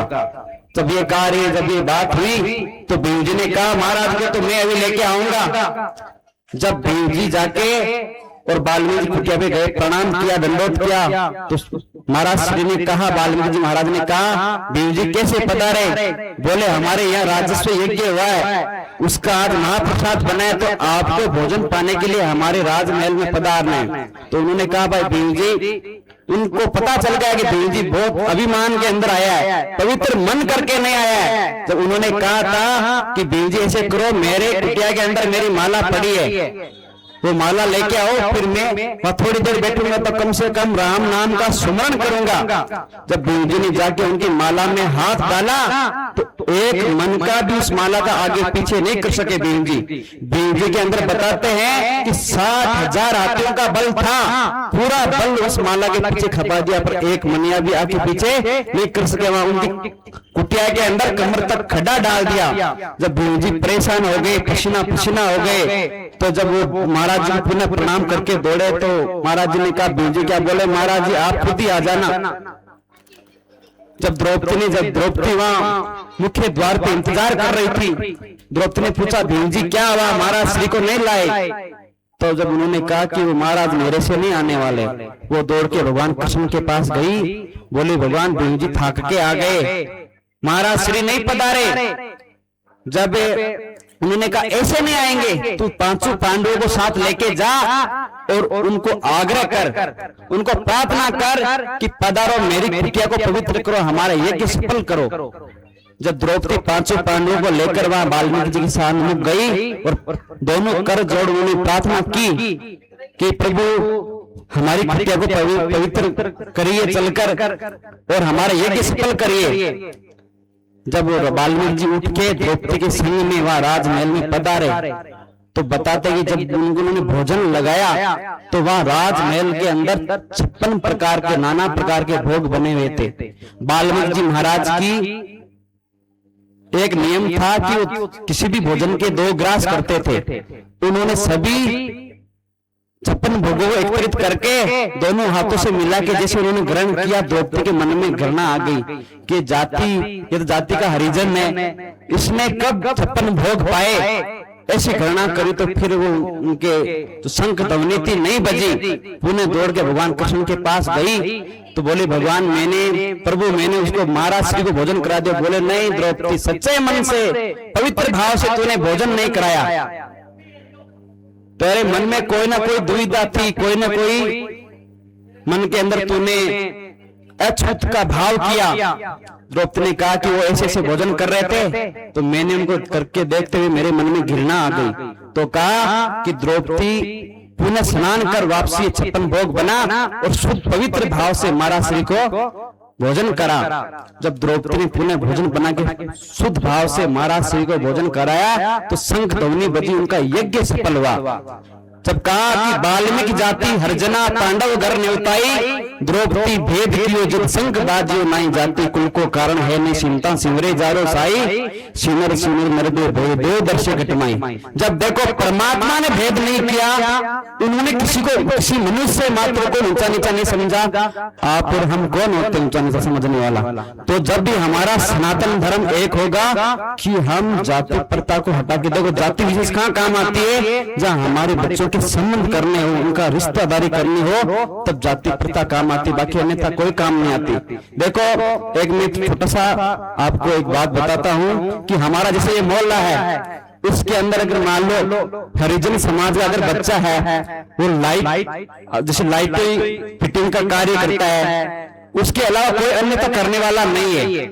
जब हमारे घर के अंदर अगर लाइट फॉल्ट हो गई, कोई दिक्कत आ गई लाइट के संबंधित, तो हम उसको बुलाएंगे और सब जगह ठहरेंगे जब तक उसकी समस्या नहीं मिलेगी। घर में, पूजा स्थल पर, हमारे रसोई घर में भैया भैया प्रेम से भैया भैया के भैया तेरे लिए चाय बना दो, भैया तेरे लिए वो कर दो। क्यों? कि हमारा वहां स्वार्थ आता है। तो स्वार्थ भाव को छोड़कर हमें एक होना है और हमारे सनातन धर्म को मजबूत करना है। पुनः हमारे पुनः अपने भारत भूमि को विश्व गुरु की तरफ विश्व गुरु बनाना है। दूसरी बात, मैं मातृशक्ति को कहना चाहूंगा कि जो हमारी जो आने वाली पीढ़ी है, इसके अंदर संस्कार भरने आपके हाथ में है। देखो आपका पतिदेव तो आप परिवार की परवरिश के लिए सुबह अपना स्नान दान करके पूजा पाठ करके और घर से निकल जाता है अपना धंधा बिजनेस करने के लिए, अपना काम करने के लिए। और पीछे घर को संभालने वाली कौन रहती है? स्त्री को घर की लक्ष्मी क्यों कहा? इसलिए कहा कि वो हमारे आने वाली पीढ़ी को संस्कार दे, उनके अंदर धर्म के प्रति, हमारे परमात्मा के प्रति आस्था बढ़े। ये काम है माता और बहनों का, आपके पति का नहीं है, वो काम है आपका। जब आप बाल्यकाल से अपने आने वाली पीढ़ी को अच्छे संस्कार देगी, तो मैं कहता हूं निश्चित रूप से वो भारत भूमि की रक्षा करेंगे, कभी भी वो गलत रास्ते पे नहीं जाएंगे और आपका भी हमेशा सत्कार करेंगे वो बच्चे। अगर आपने आजकल देखो क्या है कि सब घरों के अंदर एक प्रथा हो गई है कि पहले हमारी माताएं धर्म रक्षा के लिए 4 संतान उत्पन्न करती थी, एक खुद की सेवा के लिए, एक समाज सेवा के लिए, एक संत सेवा के लिए, एक देश की रक्षा के लिए, भारत भूमि की रक्षा के लिए। आजकल हमारी माताएं एक एक बच्चा उत्पन्न कर रही है। अगर समझो आपका वो बच्चा आपने संस्कार नहीं दिया, उसमें अच्छे संस्कार नहीं डाले, अगर वो अधर्म के रास्ते चला गया या नशा प्रवृत्ति के अंदर चला गया, गलत लोगों की उसने सत्संग कर ली, तो आपके घर का क्या होगा? पहले माताओं के 4-4 संतान होती थी, अगर एक गलत रास्ते चला जाता था दूसरे की आस रहती थी कि ये एक गलत हो गया तो क्या हुआ, मेरा दूसरा बेटा है घर में। आजकल तो एक ही है, अगर वो एक भी हो गया तो आपका घर का नाश होना निश्चित है। तो इसलिए मैं कहता हूं अपने बच्चों को संस्कार दीजिए और उनके अंदर फूट कर बाल्यकाल से संस्कार भरिए। अगर संस्कार नहीं दोगे तो एक दिन ये भी समय आएगा कि आप अपने अंतिम संस्कार के लिए भी तरसोगे, आपके बच्चे आपके पास नहीं होंगे अगर संस्कार नहीं दिए तो।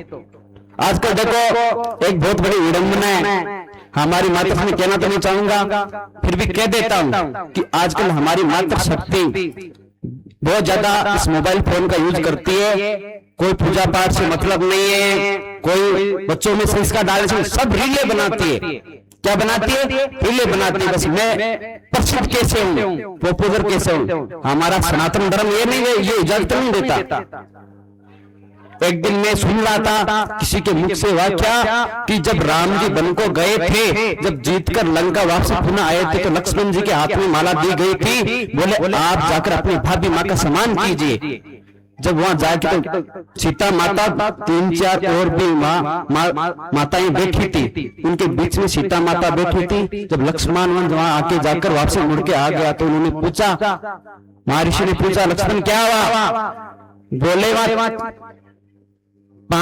4-5 मातृशक्ति बेटी है, तो मैं किसके गले में हार डालूं? बोले तेरी भाभी मां सीता के मैंने आज तक उसका मुख नहीं देखा, मैंने उनके चरण के अलावा आज तक मुख नहीं देखा मेरी माँ का, तो मैं कैसे बोल पाऊं कि वो मेरी सीता माँ ये है?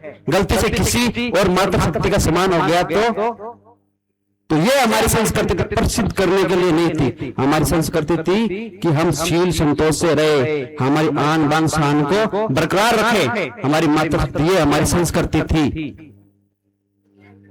तो मैं सभी से कहूंगा, सभी मातृशक्ति से कहूंगा विशेष तौर से कि आप फोन की जगह अपने बच्चों को हनुमान चालीसा दीजिए, हाथ में गीता दीजिए, उनको गीता पढ़ाइए। अगर आप जिस दिन अपने बच्चों के अंदर बचपन से अगर आपने पूरी गीता पढ़ा देगा, आपका बच्चा, मैं निश्चित कहता हूं विश्वास करके कि आपकी घर की बेटी या आपके घर का बेटा कभी भी गलत रास्ते पे नहीं जाएगा, कि उसके अंदर पूरा सनातन उसके अंदर समा जाएगा।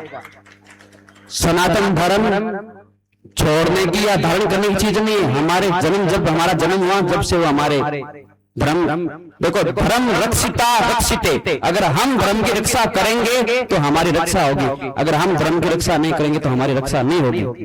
तो इसलिए मैं ज्यादा समय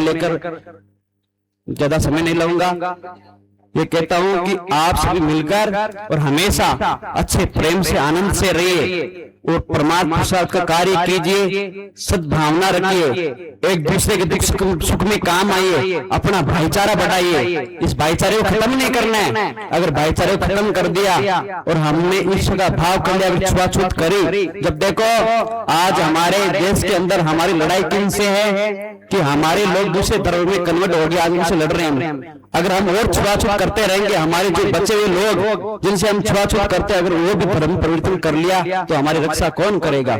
इसलिए ये समय है कि हमें सबको गले लगाना है, सबको प्रेम से। और देखो हमारे बीच के अंदर अगर सफाई वाला आता हो, कोई झाड़ू वाला आता हो, तो उसको प्रेम से उसको बतलाइए, उसको चाय पिलाइए। अगर उसके कुछ गलत आचरण विचरण खान पीना तो समझाइए, भैया हमारा धर्म ऐसा है, उसको बताइए हमारे धर्म के बारे में कि हम सात्विक लोग हैं, हम भगवान राम की पूजा करने वाले लोग हैं, हमें ये गलत रास्ते नहीं जाना है, हमें अच्छे कर्म करने, भगवान का भजन करना, हमारे इस भारत भूमि की रक्षा करनी है। इतना कहकर मैं मेरी वाणी को विराम देता हूँ। बोल सतगुरु दयाल की, भारत माता की, भारत माता की, भारत माता की। एक बार मैं सभी कार्यकर्ताओं से निवेदन करूंगा जो कि अंदर भवन के अंदर है, कृपया पंडाल में पधारे, व्यवस्थाओं को भी संभाले और व्यवस्थित सामने बैठे सभी कार्यकर्ता। अगली प्रस्तुति एक और सांस्कृतिक कार्यक्रम जो कि सोशल मीडिया के दुरुपयोग और उपयोग के बारे में हमको जानकारी देगा। पद्मश्री एकेडमी स्कूल द्वारा सोशल मीडिया से संबंधित ये कार्यक्रम, एक सांस्कृतिक कार्यक्रम आप सबके समक्ष। एक बार पुनः मेरा कार्यकर्ताओं से निवेदन जो ओसवाल पंचायत भवन के अंदर खड़े हैं, कृपया एक बार पंडाल में पधारें सामने। धन्यवाद। पद्मश्री एकेडमी सांस्कृतिक कार्यक्रम की प्रस्तुति।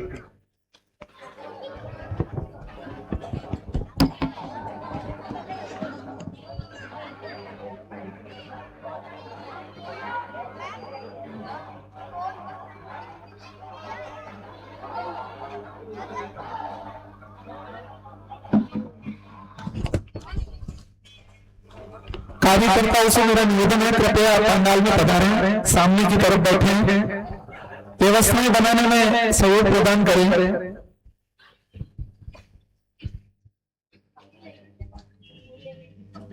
आ गए तुम लोग, मिलना चाहोगे मेरे साथियों से?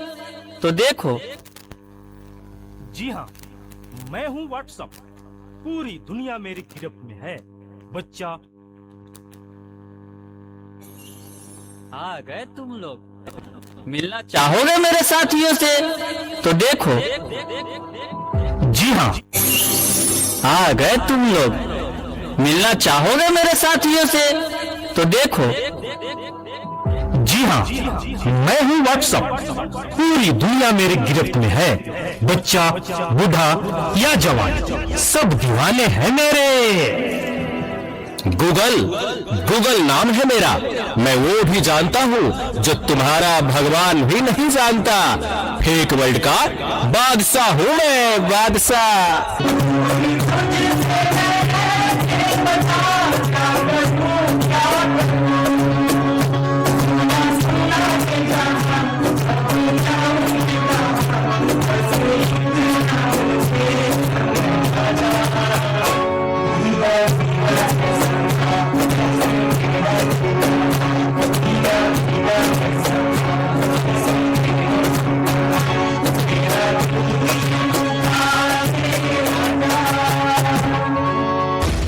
चीज को टिकटॉक कहते हैं। नेता, अभिनेता, खिलाड़ी, बच्चा, कोई मेरे आगे टिक नहीं सकता। मैं इंस्टाग्राम हूँ।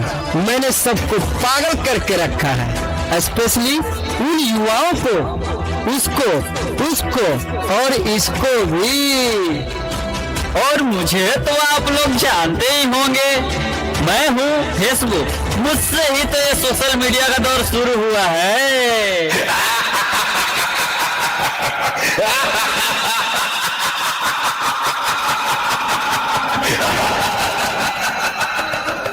सुना है वो दिन दूर नहीं जब आपकी ये दुनिया हमारे इशारों पर नाचेगी। तो चलो देखो। मम्मा मेरा कल एग्जाम है, मुझे कुछ समझ नहीं आ रहा है। प्लीज मम्मा आप पढ़ा दोगे? क्यों बेटा, तुम्हारे टीचर ने कुछ नहीं समझाया क्या? मम्मा समझाया तो था पर मैं भूल गई। बेटा मैं तो भी बहुत बिजी हूँ, तुम पापा के पास जाकर पूछ लो ना। ओके मम्मा।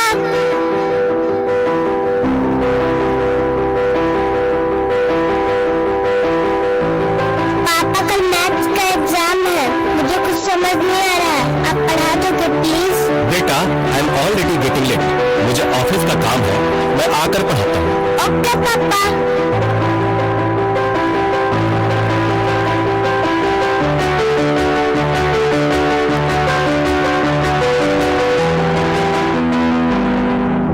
पापा अब तो आप मुझे पढ़ाओगे ना?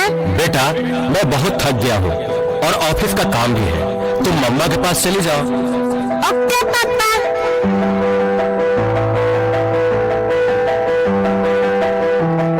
मम्मा मुझे थोड़ा सा तो पढ़ा दीजिए प्लीज।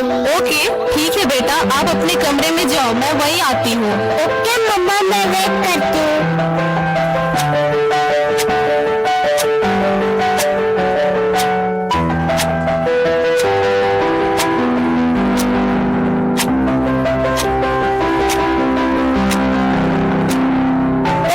मम्मा को कितना देर हो गया, मम्मा तो अब तक नहीं आई।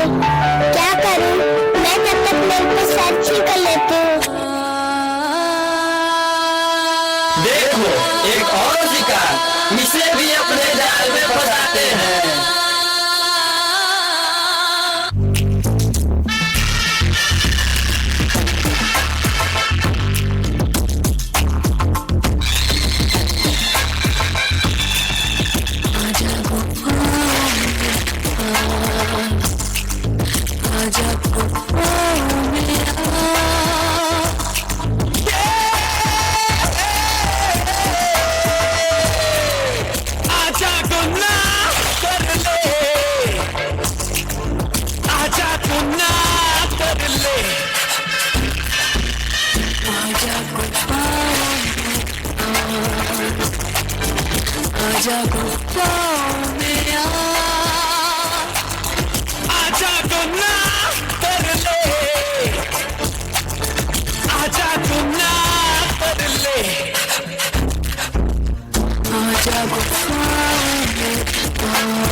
नादान लड़की, तुम मेरे जाल में पूरी तरह से फंस चुकी हो कि तुम मेरा शिकार हो चुकी हो। मेरा नया शिकार।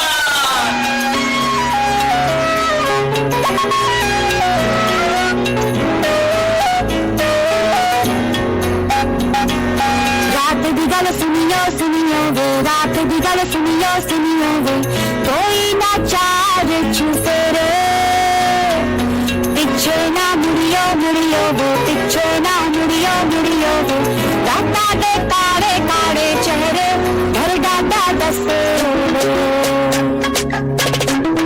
और मंजिल हंसे,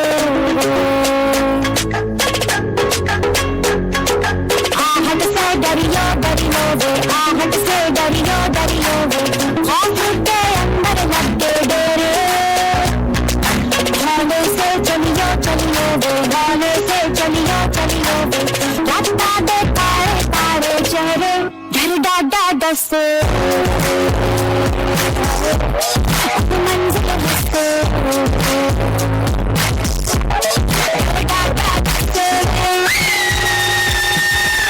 क्या हुआ बेटा, क्या हुआ?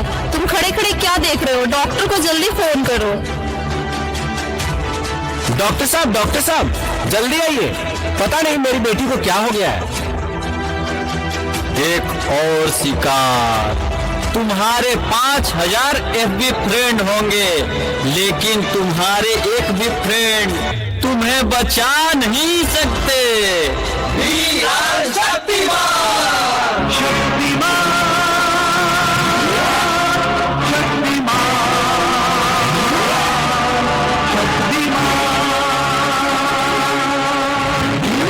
देखिए, घबराने और चिंता करने की कोई बात नहीं है। सोशल मीडिया का ज्यादा उपयोग करने से आपके बच्चे की ये स्थिति हुई है। अभी उसे अपनेपन की जरूरत है। आप उसे ज्यादा से ज्यादा मोटिवेट कीजिए ताकि वो अपने रियल फ्रेंड्स के साथ ज्यादा से ज्यादा समय बिता सके। इसी से उसकी रिकवरी जल्दी होगी। Okay doctor, thank you. कैसा वक्त आ गया है, हम अपने रिश्तों से ज्यादा वक्त सोशल मीडिया को दे रहे हैं। भूल जाते हैं वो खुशियाँ जो अपनों के साथ रहने में है। दूसरों की तकलीफों का मजाक बना देते हैं और अपनी तकलीफों का स्टेटस बना लेते हैं। हम इतना जरूरत से ज्यादा उपयोग करते हुए भूल रहे हैं कि सोशल मीडिया ही हमारा उपयोग कर रहा है।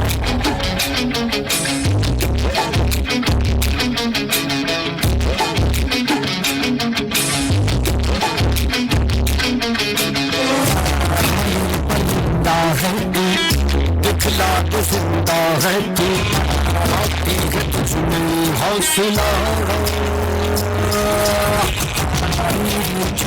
की आगे अंदर परागी मांगे, करता तुम जो फैसला,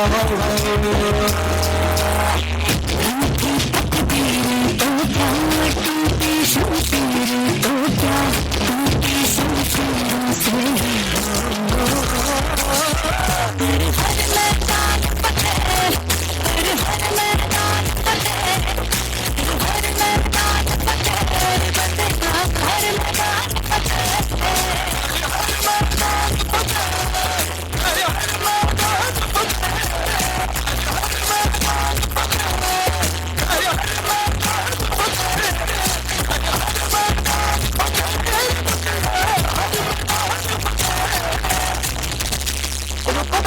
मोबाइल की क्या जरूरत है, मैं तुम्हारी मदद करती हूँ तुम्हारा प्रोजेक्ट बनाने में।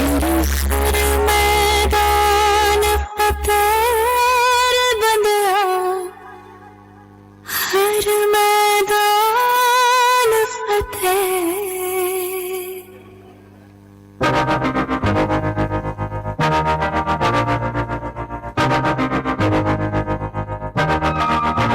मैं तो बादलों से दूर जाऊंगी, मैं तो अपना ही सुन पाऊंगी, है जो क्रेजी सपने मेरे, सारे चंद के बदल आऊंगी।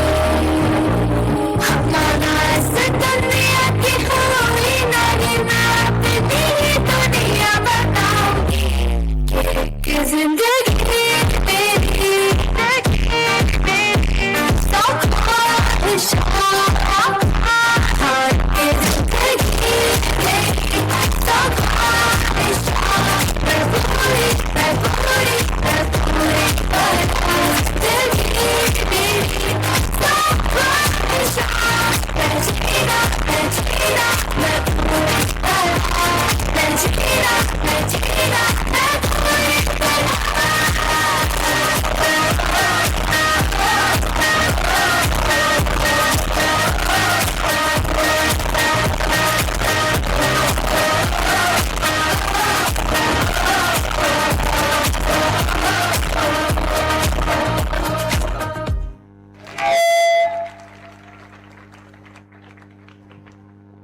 इस शानदार प्रस्तुति के लिए मेरे बिना कहे जो आपने तालियां बजा दी, उससे हमें अंदाजा हो गया कि कार्यक्रम कितना अच्छा था। एक नन्ही मुन्नी बालिकाओं ने एक लघु नाटिका के माध्यम से कितना अच्छा संदेश दिया कि किस तरह हम अपने बच्चों को जाने अनजाने इस सोशल मीडिया के जाल में फंसाते जा रहे हैं। अब इस प्रस्तुति पर 4 बजे बस्ती की ओर से 1100 रुपए का नगद पुरस्कार पद्मश्री स्कूल पंकज जी सर को 4 बजे बस्ती की ओर से। सिर्फ 5 मिनट का और कार्यक्रम है, आपसे निवेदन है कृपया अपने स्थान पर बने रहे। उसके बाद भोजन प्रसाद ग्रहण करेंगे, तब तक आप अपने घर से सबको यहाँ बुलाएं ताकि भोजन प्रसाद हम सामूहिक रूप से ग्रहण करें। कार्यक्रम में आगे बढ़ते हुए आज के समय में मार्गदर्शन की सबसे अधिक आवश्यकता है और वह मार्गदर्शन संत वाणी से ही मिलता है। इसी भावना के साथ संत प्रवचन हेतु मैं आमंत्रित करता हूं परम पूज्य संत श्री राम जी महाराज रेण को कि वो हमें अपनी वाणी से अनुग्रहित करें। मेरा निवेदन रहेगा कि संक्षिप्त में कृपया अपना उद्बोधन दें। आशीर्वचन। जय श्री राम, जय श्री राम। पूज्य महाराज श्री ने बहुत ही सुंदर जो बात बताई, हमें जाति पाति से जो है दूर रहना है, कितना ऐसा उदाहरण दिया बाप जी ने। और बड़ा उत्सव अच्छा रहा। आज का ये उत्सव हमारे सबके हित के लिए है। मैं आपसे सबसे कार्यकर्ताओं ने बड़ी अच्छी व्यवस्था की है और सबको जो है याद दिलाया कि हिंदू सम्मेलन ऐसा है और हमारी ये एकता है। तो आपसे विशेष एक निवेदन है कि सुबह सुबह एक तो हम परिवार के सब इकट्ठे होकर के सारे जो है समाज के, हिंदू समाज के, और एक तो प्रभात फेरी की व्यवस्था करावें जिसे उसमें सब आ सकते हैं। ऐसा नहीं कि उसमें मेघवाल आ गया, उसमें हरिजन आ गया। हमारे रेंज में 3 साल से प्रभात फेरी चल रही है। मैं जहाँ प्रभात फेरी में रहता हूँ तो उसमें हमारे सब भाई लोग आते हैं, हरिजन आते हैं, खटीक आते हैं, सब आते हैं, महाजन आते हैं। तो एक तो वो अपनी एकता बनेगी और हर जो है मंगलवार को जो धार्मिक मेन स्थान है या नजदीक हनुमान चालीसा का पाठ अपन जो है परिवार जैसे मोहल्ले वाले हैं तो मोहल्ले में अगर हनुमान जी का मंदिर है तो हर मंगलवार को हम सबको समय निश्चित कर लें, सुबह या शाम हनुमान चालीसा का पाठ करना चाहिए, जिसमें हमारी जो है एकता बनती है। जगह जगह महाराज ऐसा ये हिंदू सम्मेलन हो रहा है। मैं अभी थोड़े दिन पहले वहां मांडल गया था भीलवाड़ा, तो वहां शक्ति देखी जैसे आज इन बच्चों ने दिखाया ना, ऐसे ही आरएसएस का जो है एक कार्यक्रम विशेष वहां चलता सरदार नगर में। तो इतना विशाल जुलूस निकला उसमें 5 मिनट के लिए तलवार चलाना, लाठी चलाना, इतनी जो है अपने आप की सुरक्षा करनी, ऐसा नियम बनाओ और हमें सब एकता रखो, अपनी गौ माता के प्रति दया का भाव रखो, माता पिता की सेवा करो और हिंदू धर्म की जो है आस्था अपने दिल में पूरी पूरी बिठाओ। हम हिंदू हैं। जय श्री राम, जय श्री राम। वंदे वंदे भारत माता की जय। एक बार 5 मिनट का कार्यक्रम और है, भारत माता की आरती होगी, उसके लिए हम सब यहाँ उपस्थित हैं। कृपया इतनी देर जब हम इतनी कड़ी धूप में बैठे रहे, 5 मिनट का समय और आप सब आज नारी शक्ति के रूप में यहाँ उपस्थित रही। नारी केवल शक्ति नहीं, सृष्टि का आधार है और जहाँ नारी का सम्मान होता है वही समाज का उत्थान होता है। इन्हीं विचारों के साथ महिला विषय पर मार्गदर्शन विचार प्रस्तुत करने हेतु मैं मातृशक्ति के रूप में हमारे बीच मंच पर विराजमान श्रीमती अनीता जी चौधरी से निवेदन करूंगा कि बिल्कुल संक्षिप्त में अपनी बात रखें। श्रीमती अनीता जी चौधरी। और मैं सभी महिलाओं से निवेदन करूंगा, इसके बाद भारत माता की आरती होगी, उसके लिए हमें रुकना है। सिर्फ 5 मिनट का समय होगा।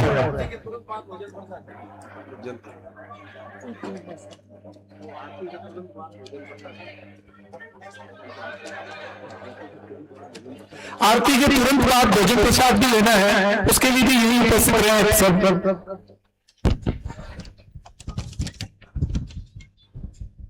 वंदे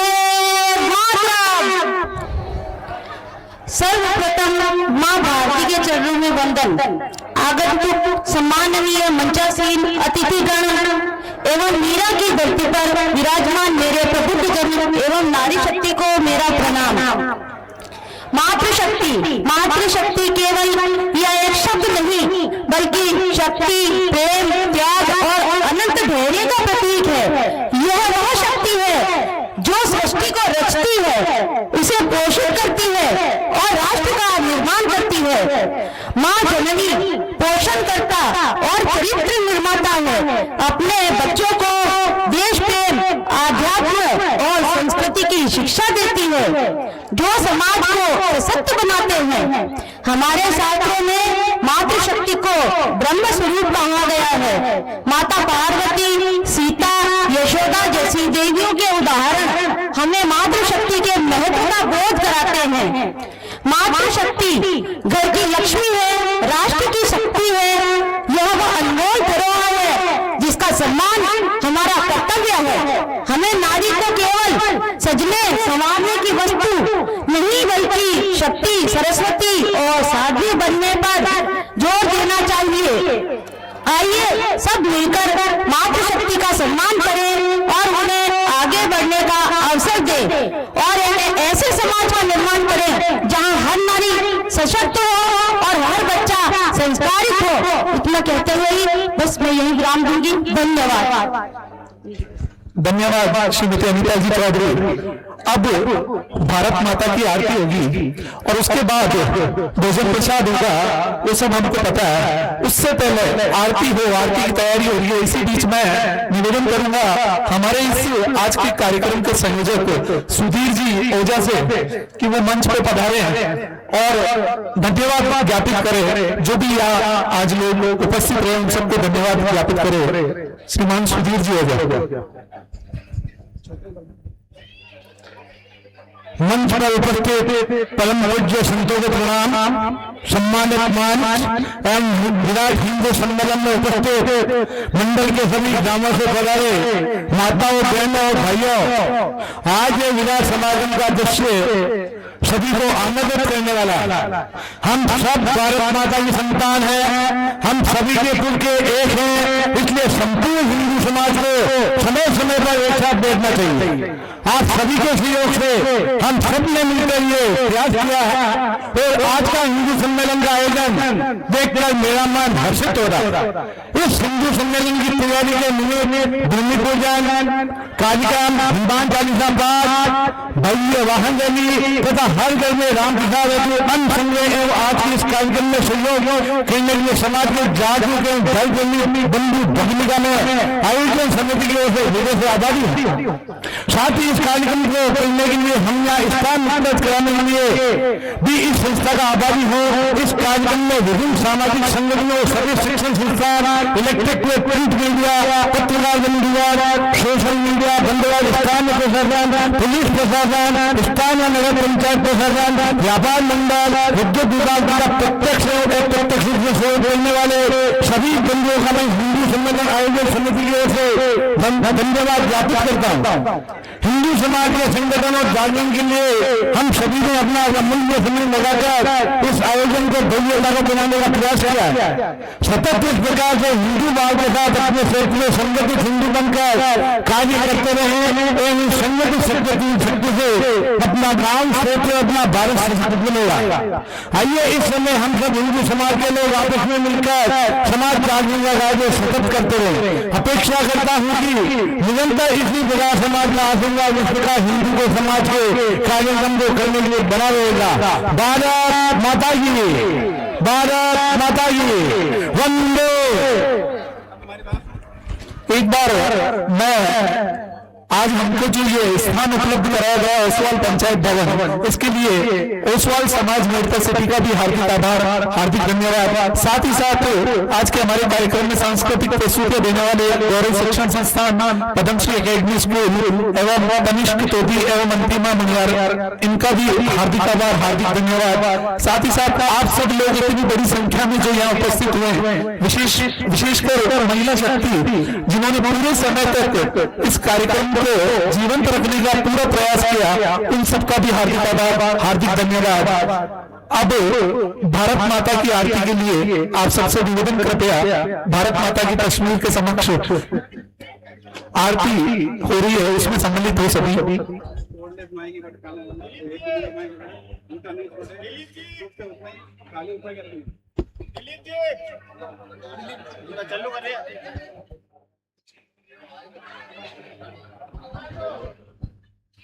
चला तो आरती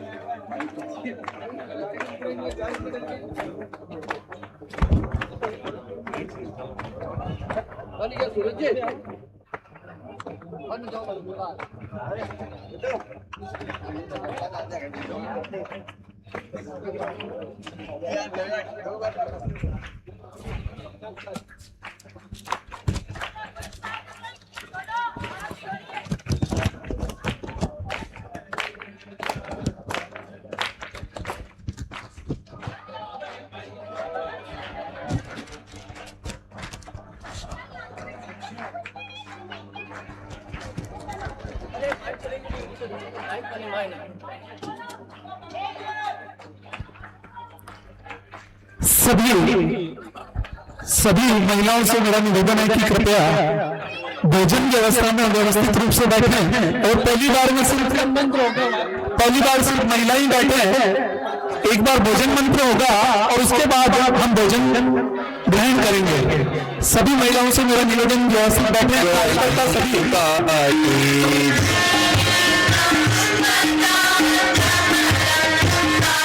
कार्यकर्ताओं से मेरा निवेदन है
संग